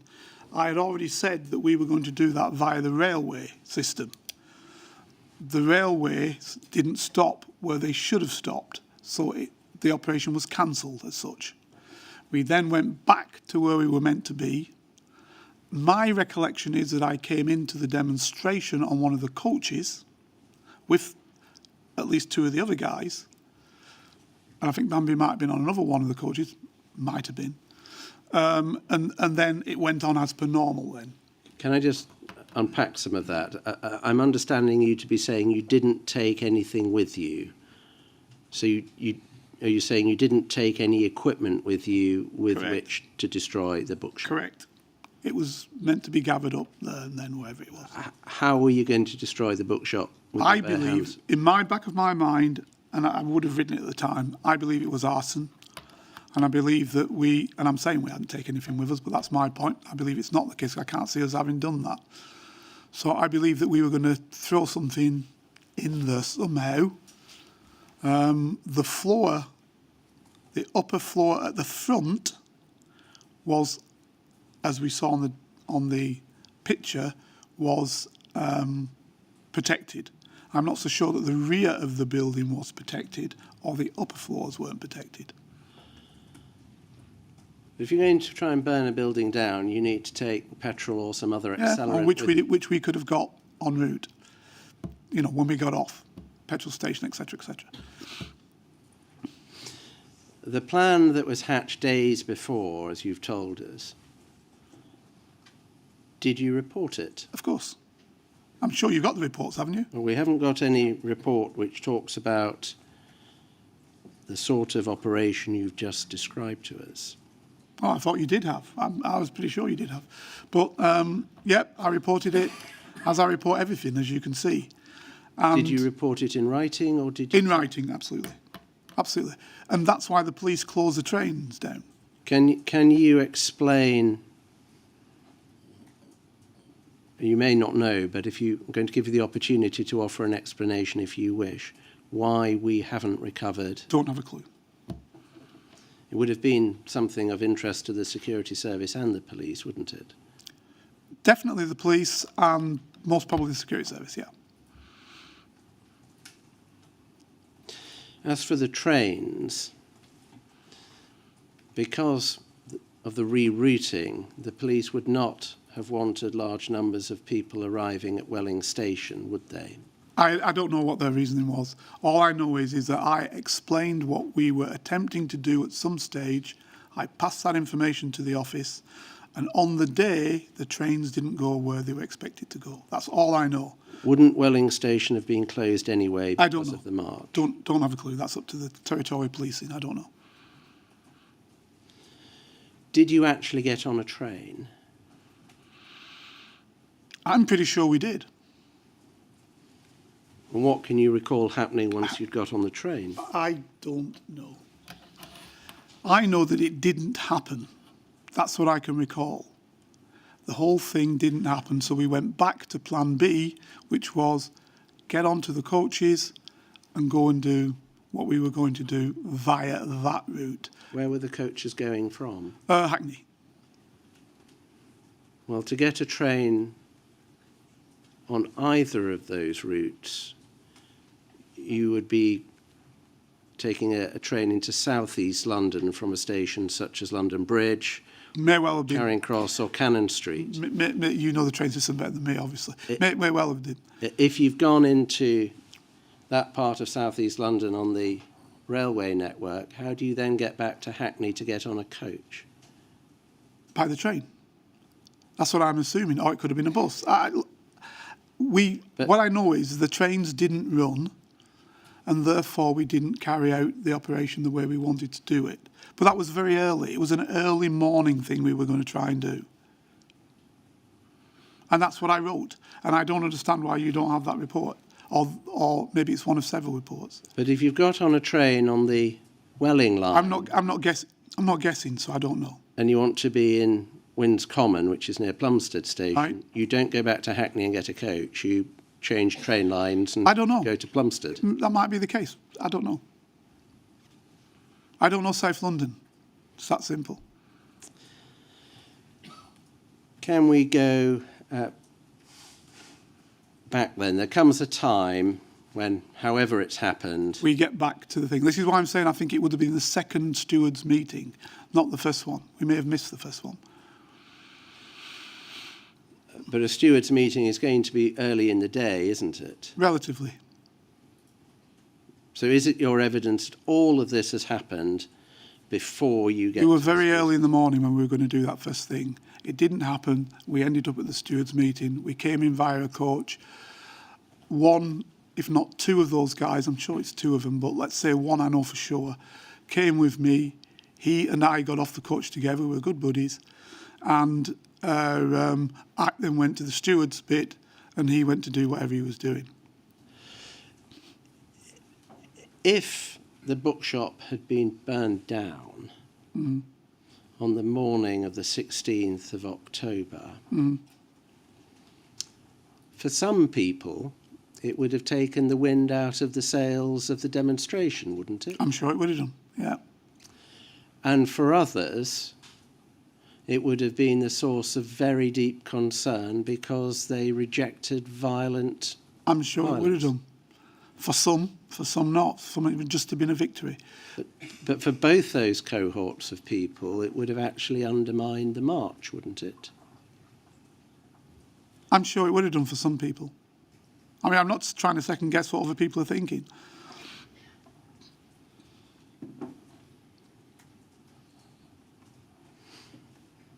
I don't know why you haven't got the reports. That's where my problem lies on this whole issue. Can we go to the third paragraph, picking up from the report? SWP ANL stewards had been instructed not to carry anything which might be construed as an offensive weapon. Mm-hmm. So, certainly so far as the official march is concerned, the SWP are presumably protecting their people from arrest by ensuring they're not carrying anything Yeah, and their reputation, absolutely. offensive. Yeah.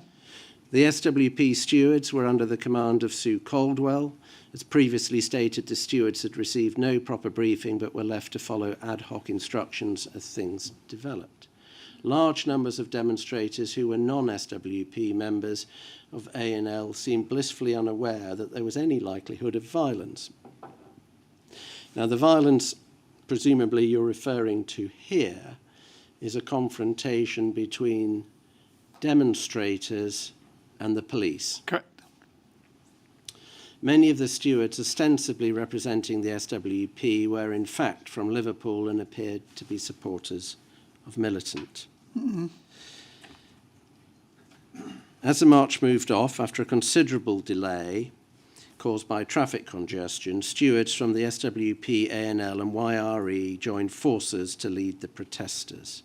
By some pre-arrangement, privacy of the Kingsway anti-fascist group came to be leading the entire YRE stewards group, which was at the forefront of the fighting. This suggests that the stewards were all together. Was it not the case that stewards steward the meeting, steward a demonstration along the line of the demonstration? Yeah, there was a big long line of us who were at the front.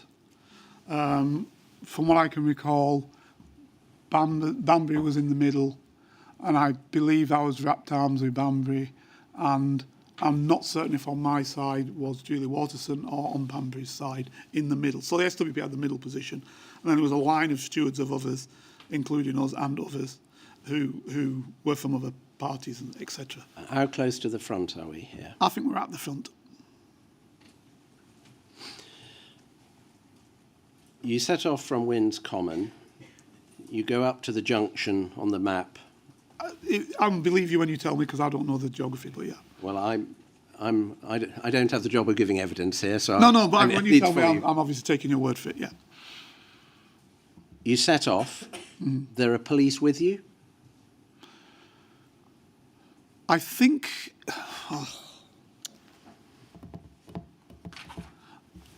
the line of stewards is quite wide, so it may well be that each side of the line, what I can recall are horses, police horses, on the there was a kind of a mount, was a kind of a grassy mount, and there were police horses where officers were sitting looking down on one side.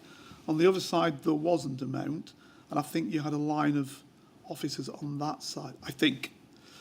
We then marched towards, keep marching towards it, and then we hit a line of uniformed officers, if I can remember correctly, and these guys were just in normal uniform.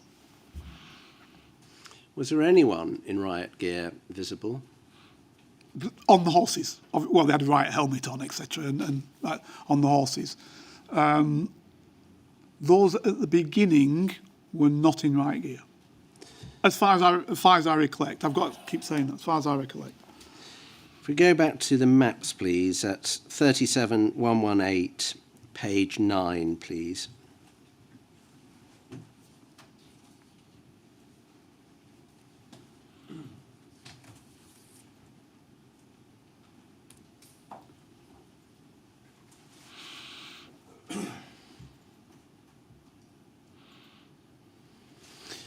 And if we could have Just a little bit south of there, where the letter B is.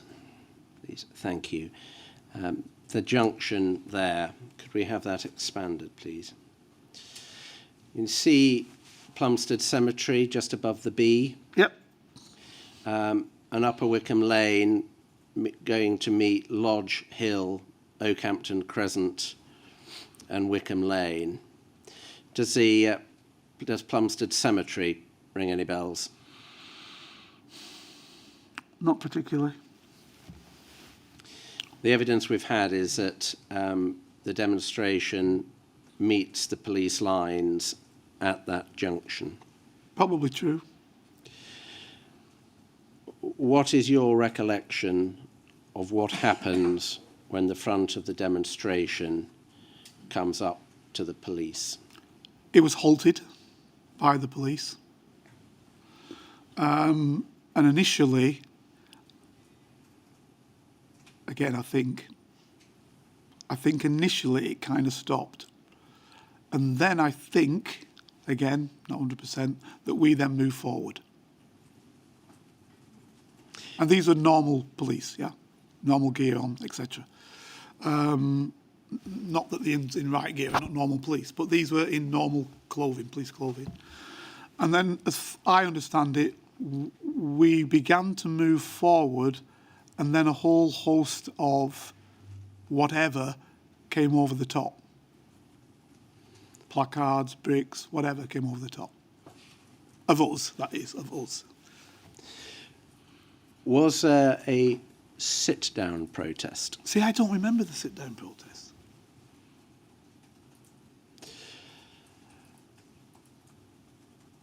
Are you saying that there might have been that you don't, but you don't remember? Yeah, I don't recall it. I just don't recall it. I know that was evidenced, but I given as evidence, but I don't recall it. I know you're having difficulty recalling the precise location, but can you recall a junction, and if so, can you remember how many exits were blocked by police?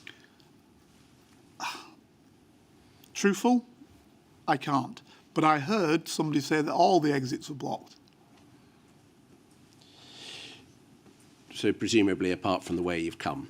Yeah, that's what I heard. And that was, I think it was even Lindsay Germain who said that recently. But I can't recall that. I just can't recall it. And if you have tens of thousands of people processing up a road and all the exits in front of them are blocked, that is likely to cause a public order.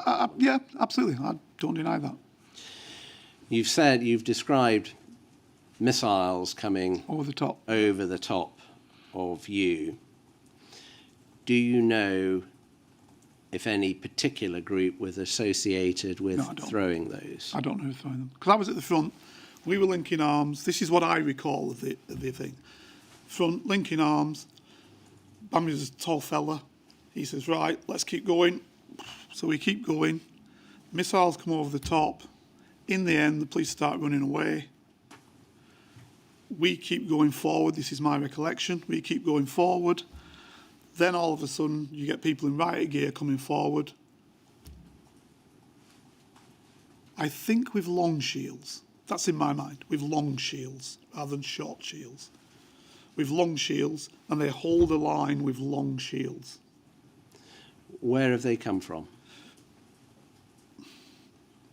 I didn't see where they came from. I'm guessing they were just in reserve somewhere, but I didn't see where they came from. And what happens next? Long shields are there. They're holding the line with the long shields. Stuff keeps coming over, as far as I'm recollecting. And then we start to push into the long shields. And are you still at the front? Yeah. But I think I'm being now overrun by people coming from other sides.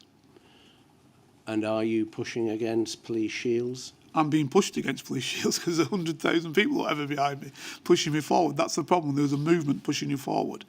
But other people are coming around the sides and going at the old bill, at the police. What happens next? Fighting. And I think, I'm trying to relate, I think somebody's throwing flares and stuff. And I think that short shield people come out on snatch groups. You know, the round short shields come out on snatch groups and grabbing the people who are throwing things. And it was holy mayhem.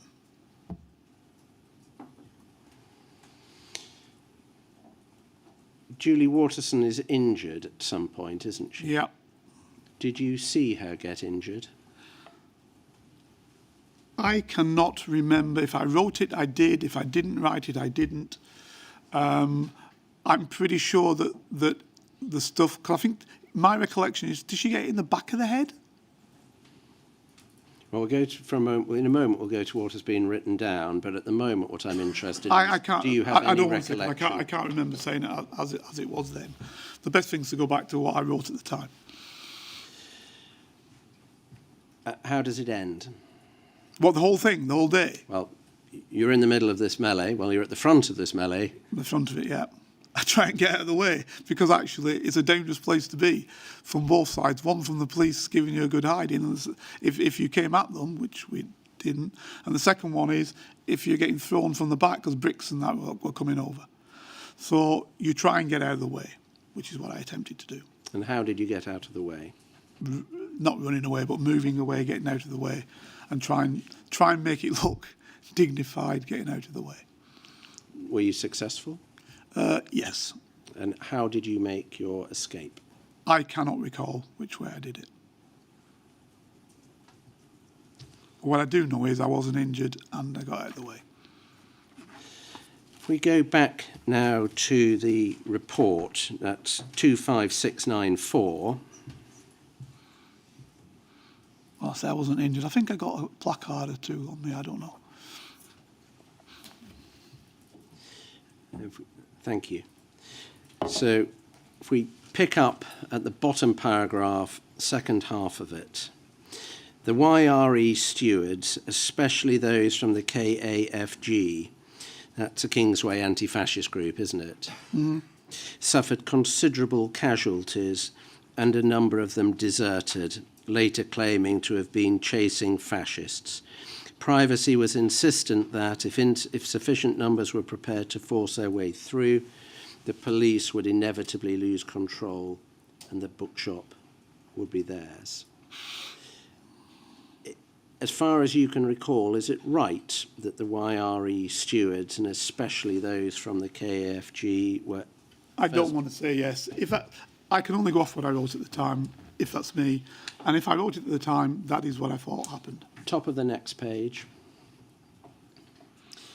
The actual fighting was started and sustained by a group of 60 to 100 crusties who the stewards were powerless to control, and it was clear that many of the stewards, fearing for their safety, were eager to calm things down. Is the word crusties a reference to anarchists? Anarchists, correct.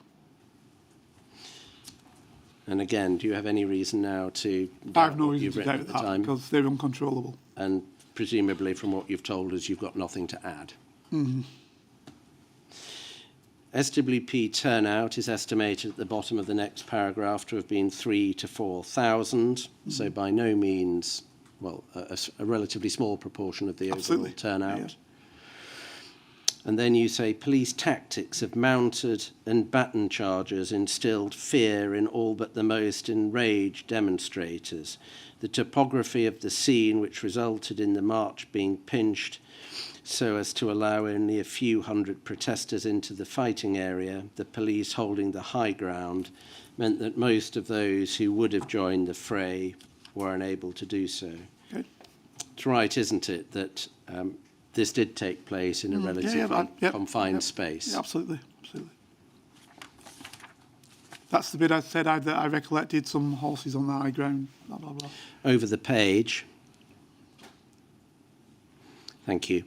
Many of the injuries sustained by the demonstrators were in fact caused by missiles thrown from the rear. Julie Waterson's much publicised head wound, which she attributes to a police baton, was almost certainly caused by a friendly brick which failed to reach its proper target when thrown from behind her. We've had evidence that the Metropolitan Police Service settled a claim brought by Julie Waterson as a result of this injury. You have no recollection today No. as to how she got it. No. Might this record in your report be wrong about how Julie Waterson came about her injury? Excuse me.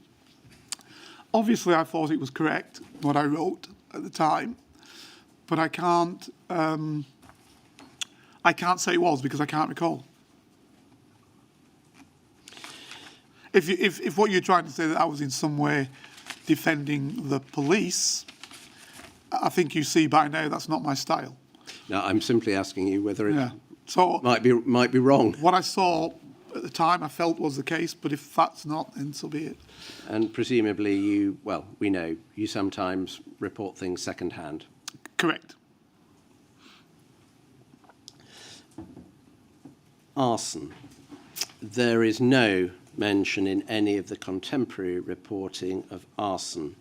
The first time that any reference to arson comes up is in your interview with Operation Hearn officers in October 2013. Okay. Why is that? Don't have a clue. Might you again be mistaken? I don't know why I'd mention it in 2013 if I didn't think it happened. But obviously there's a potential, but I don't think that's the case. And I think it was on this particular job that it happened. And there's basically no advantage to me saying that was the case, because by 2013 I was out of the job. So moving on to events after the Welling riot, it's right, isn't it, that you identified offenders after the riot from photographs? an offender. Just one. There is some reporting in the pack dates from after Welling about the Youth Against Racism in Europe. There's a report on a YRE weekend conference. There's a report about a gentleman called Tony Gard. And there's a report about and that also talks about involvement in trouble at Welling. I can call them up if needs be, if they would assist you. But my question at this stage is reporting on the YRE likely to be yours? Generally, it's not likely to mine. Can we move now then, please, to 29708, tab 181.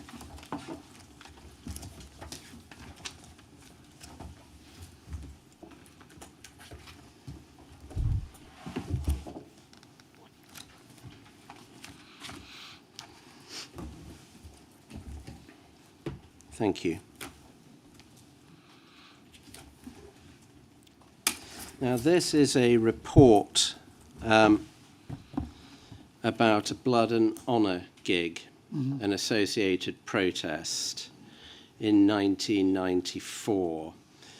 Looking at the first paragraph, it says, this report outlines the salient points arising from the public order activities on Saturday, the 15th of September 1994, when a number of left-wing groups, notably the Anti-Nazi League, Youth Against Racism in Europe, YRE, and Anti-Fascist Action, all tried to stop a concert by the skinhead music movement, Blood and Honour.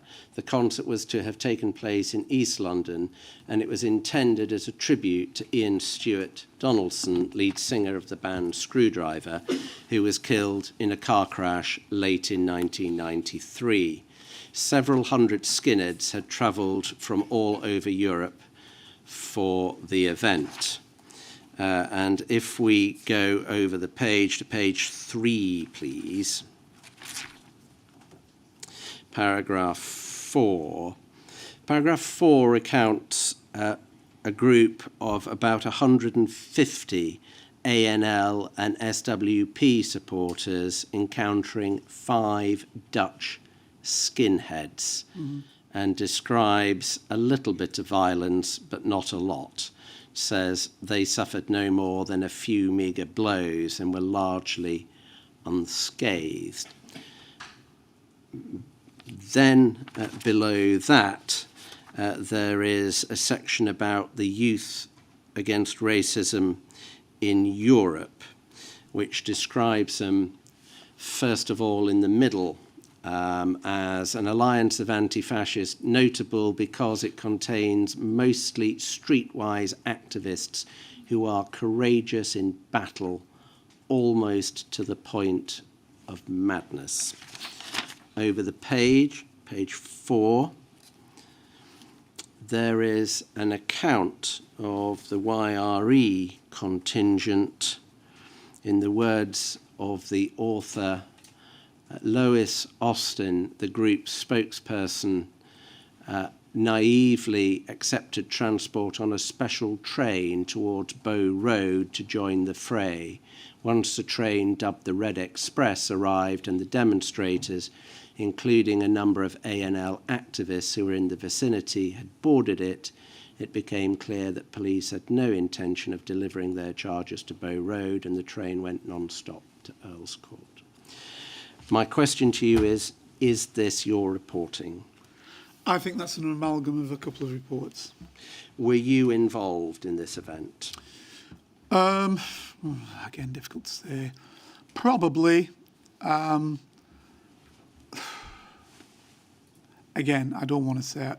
Probably. Because I can see that this is... The YRE bits are probably not mine. The A&L bits are probably mine.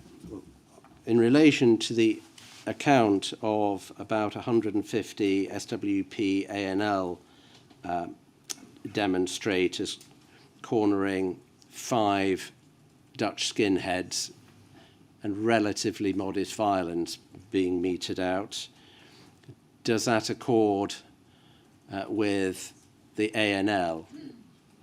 In other words, they're not that violent. Possibly with some A&L people that they're not that violent. And who knows what was said that caused that to take place. If you can't answer his question, say Yeah, I don't know. My next question, again, if you can't answer it, say so. YRE, were they courageous in battle almost to That's the point not of me. madness? You'd have to ask the author. Thank you. And do you know anything about the Red Express? Doesn't ring a bell to me. Can we take that down, please, and go to 27957? This is tab 188.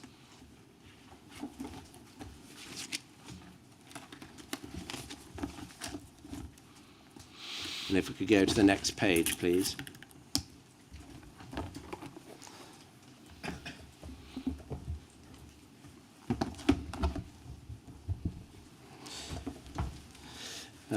If we could blow up the start of it, please, so we can orientate ourselves. This is a report dating from February 1994. It says the following information has been received from a secret and reliable source. It would appear that in the wake of the recent anti-Nazi League A&L debacle at Braintree, is that the report we were just looking at? I'm guessing it must be. And the recent spate of attacks on youths of Asian heritage and so-called A&L, the so-called A&L hitters' phone tree has once again become mooted. This is particularly disappointing in view of the superb relations the A&L enjoy with Searchlight, which means it is often in a position to attack the Nazis. Thus, attempts are being made to reorganize the hitters unit, who are generally people who can handle themselves and would be willing to attack the right wing. It is agreed that they should not have a name, lest they fall into the trap of being elitist, and their actions must be sanctioned by the Central Committee of the Socialist Workers' Party. This authorization will be granted to Julie Waterson, but only if their actions are seen to be political and not squadist. privacy, long-term member of the Socialist Workers' Party, SWP, and worker at the ANL headquarters, has been told to select comrades who are trustworthy and have the right physical and political characteristics to carry out this work. Prior to Welling and at Brick Lane, such hitters' activity had been sanctioned by the party, but on an ad hoc basis. This new proposal would put the unit on a constant footing. It is envisaged that the unit will consist of between, I think it's 40 and 70 members. It is interesting to note that Chris Bambury, who played a significant role on the two previous occasions mentioned above, has been somewhat sidelined, and the key to setting up the unit is now controlled by Waterson. Is that your reporting? It bears your stamp at the bottom. Excuse me, I'm guessing it is. Where have you got this intelligence from? I'm not aware where it's come from. No, I'm not aware. I'm no longer aware where it came from. This document goes a lot further than the previous references we've seen to a hitters group, doesn't it? Absolutely. Isn't a key difference that it is talking about attack, not defence? Interesting, yeah. Is it right? I believe it's right. If that's what I wrote, then I believe it's correct. And it talks about hits being sanctioned ad hoc prior to Welling. But we haven't had any reporting about any such hits. What is that supposed to be a reference to? I think it's a reference to it being sanctioned if something were to have happened. That's what that's a reference to. So something... Now, I don't know if happened. Banbury actually did something. Don't know. But I wasn't. I'm trying to think as I'm saying it. I don't think I was on anything where it actually took place. And my guess was later on that Julie Waterson was put in place to actually dampen it. Well, again, we've normally seen Julie Waterson, on your account, been brought in to calm Chris Bambury what I think down. this is. So isn't this rather odd again that Waterson is replacing Bambury? Correct. So Waterson replacing Banbury to do the hitters, because obviously there's some call for the hitters, but actually would they ever be utilised? That's the difference, is what I'm saying. Now, what I can say is, and I should say this, I don't know why, but I did have some connection, and I'm thinking, was it with Banbury or was it with one of those fellas on that page?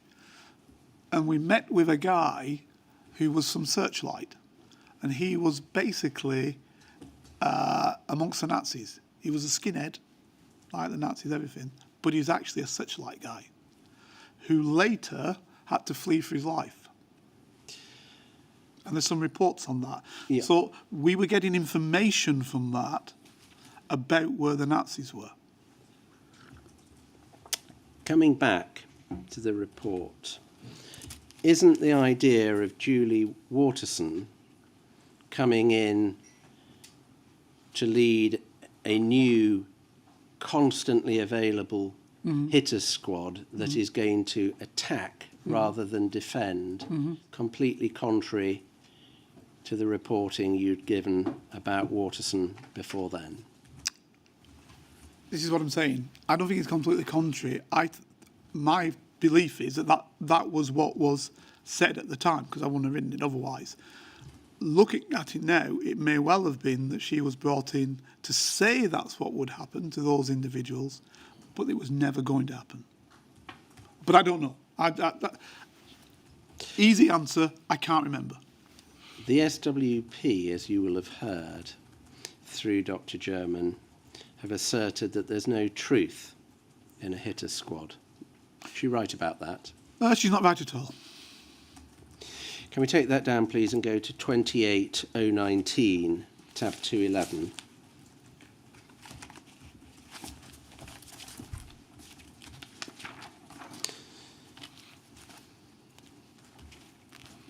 Thank you. After the could we have the... Thank you. if we just look at the first main paragraph of text under 1. This is, it's very difficult to see the date, but 24th of June 1994. It would appear that the idea put forward by Socialist Workers' Party SWP Central Committee member Chris Bambury to form an organised security unit termed Hitters within the SWP to defend it in the Anti-Nazi League has been vetoed by Julie Waterson. Bambury had gone as far as compiling a list of physically competent comrades who he wanted to approach to join his band. Not only has Waterson vetoed Bambury's scheme, she has also ousted 2 of his lieutenants, Privacy, and Privacy, from their jobs in the ANL office. Privacy and Privacy figured highly on Bambury's list of hitters.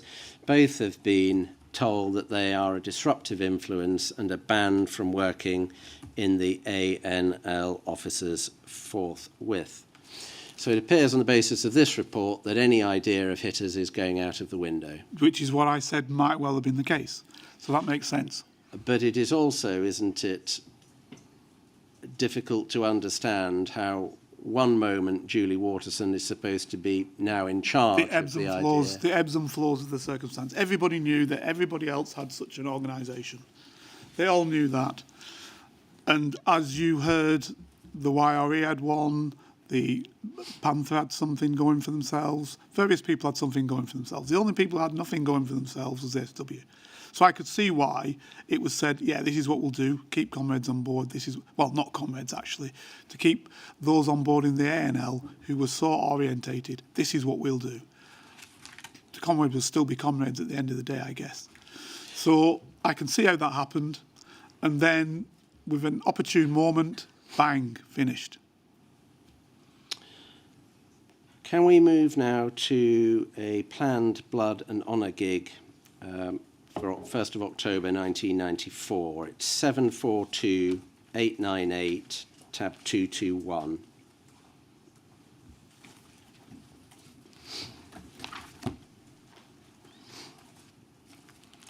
If we just orientate ourselves first, 1st of October 1994 event at Charing Cross Station, organised by the Anti-Nazi League, a demonstration to prevent a blood and honour concert believed to be going to take place this day, see below, organised by Rahul Patel, numbers likely to attend unknown, likelihood of disorder very likely if opposing sides actually do confront each other, mood hostile, event advertised by word of mouth. Then the text, a source within the ANL hierarchy has heard that a blood and honour gig is to be staged this Saturday and that it is the intention of the ANL to confront would-be concert goers at Charing Cross railway station. Normally the party would be content just to derive publicity and hence recruitment from such a confrontation. The leaders would manoeuvre demonstrators into a position whereby police could segregate them from the fascists by use of barriers at the latter's redirection point. Once securely protected by police, the demonstrators would then be content to chant their slogans and wave their banners. Should the venue for the concert then become known, the demonstrators would make their way there en masse, but only if the police remained in tow in the hope that their sheer presence would cause the concert to be abandoned. Why only if the police remained in tow? Because frankly, if it's a blood and honour gig, practically everybody at that gig is willing to fight. And that's not the same for the ANL. No, it's not the same for the ANL. And of course, you've got to be very brave to take that gig on. On this occasion, however, it appears that the leadership of the Socialist Workers' Party has sanctioned a different tactic, in that in addition to the above, a small group of comrades who can handle themselves will attend the redirection point, avoid being barricaded in with the larger group, and hopefully do battle with the fascists. That's clearly not all the fascists. That's a contingent. You wouldn't fight them all, that's for sure. who was the source in the A&L hierarchy? Your guess is as good as mine. Who are the leaders who sanctioned this small group action? To me, as I said, this sounds like an agent. A source with, this is, if we go back, Can we see what it says on the drop down? Triangle Station, London. The following has been received from a secret and reliable source. do you actually know? I don't know who that is. I don't understand why that's written in that way. That's not good. Well, if you don't know, then I'm just reading the rest of it. I don't want you to speculate.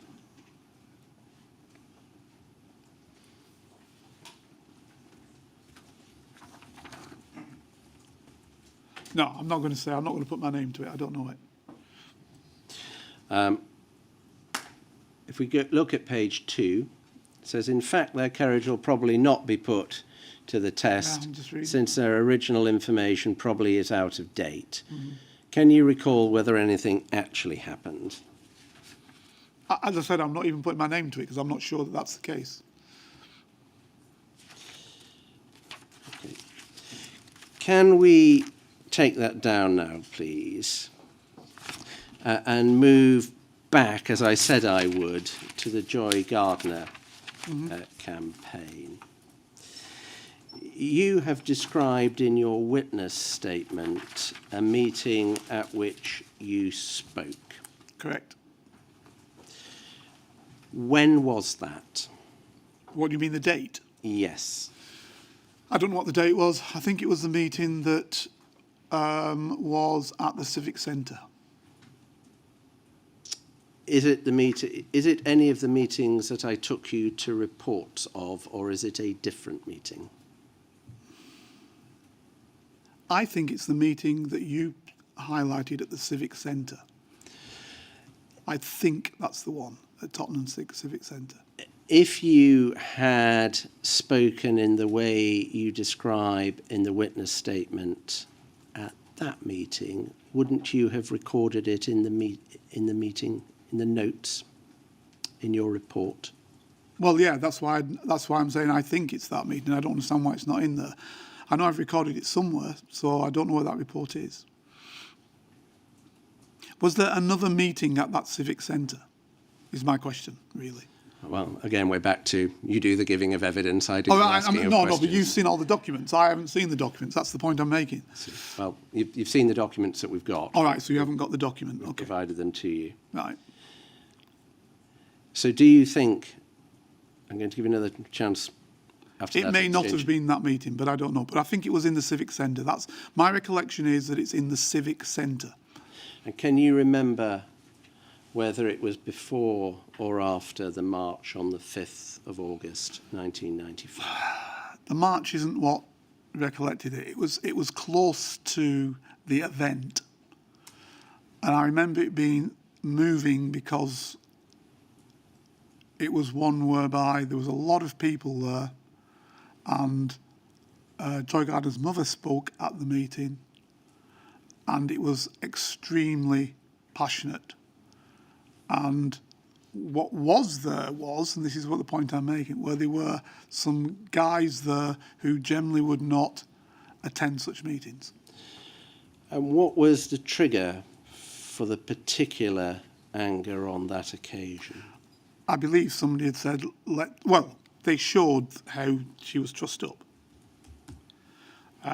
Is this connected at all to the acquittal of the police officers, or is this independent of their acquittal? I can't recall what the reasoning was behind it. In my mind, I had it being before there was something to do with the acquittal of the police officers. In fact, I didn't even remember the acquittal of the police officers. In my mind, it was to do after the murder of the death of her. That's what's in my mind. And at that time, there was a meeting called, and it was attended by a hell of a lot of people. And a spokesperson spoke about tearing down Tottenham, etc., etc. But that was years earlier, wasn't it, the death? Somewhat earlier, yeah. I can't remember when the exact timings are. And are you sure you filed a report? I filed a report on practically everything that I thought was worth filing on, and definitely would have filed a report on that. On your account, it was quite some brinksmanship Correct. to suggest, as a police officer, that a group of people in violent, angry mood go and sack Mayfair. Absolutely. Knowing that they wouldn't do it, of course. But how could you know? Simple, because people who are embittered like that, frankly, don't really come out of the area. These are roadmen. You know what I mean by that? Okay, people of the street. And this was the section that was most heated by this. And when the speaker said, you know, some action should be taken, blah, blah, blah, burn this down, all I was saying is what happened last time was, and they all knew it, when you did that in Broadwater Farm, what happened? You had literally months of police standing there and you couldn't do anything. And you wrecked your own area, and what happened? Nothing. So let's go and take it downtown. I know they're not going to go downtown. But yes, had I been captured, I'd have been in deep trouble. No doubt about that. You say in your report, in your witness statement, that you then had to explain yourself to the SWP. Correct. How did that come about? Because the SWP person was there, and I can't remember who it was. But I guess they thought that I was undermining the SWP. Because starting a riot was not their way of working. No, because because preventing a riot wasn't their way of working. That I believe, and my mind will not change on this, I believe that had I have not done that on that day, there would have been a riot in Tottenham. The first trace that we have got of this in the documents is your witness is long after the When long is after that? the event. What's the... Decades after. All right, okay. What I would like to know is, are you sure that this is a genuine recollection? Absolutely. And I'm asking that because I know you're a man who's been deeply affected by Yeah. your deployment. Absolutely, I'm sure it's a recollection. It's And I don't know why there isn't a report available. it comes up in there's reference to it in your Hearn interview and in your witness statement. Right, okay. Absolutely sure? Yep, I'm sure. Sir, I've reached a point where it would be convenient for me, at least, if we stopped and resumed tomorrow. Yes, I think that the most significant issues not yet covered are the two relationships, are they not? Yes. Yes, and I think it would be much better for you and for all of us if you dealt with that fresh tomorrow. Very true. Thank Will you. you be back here ready to do so at 10? Absolutely. Then we'll resume at 10 o'clock tomorrow.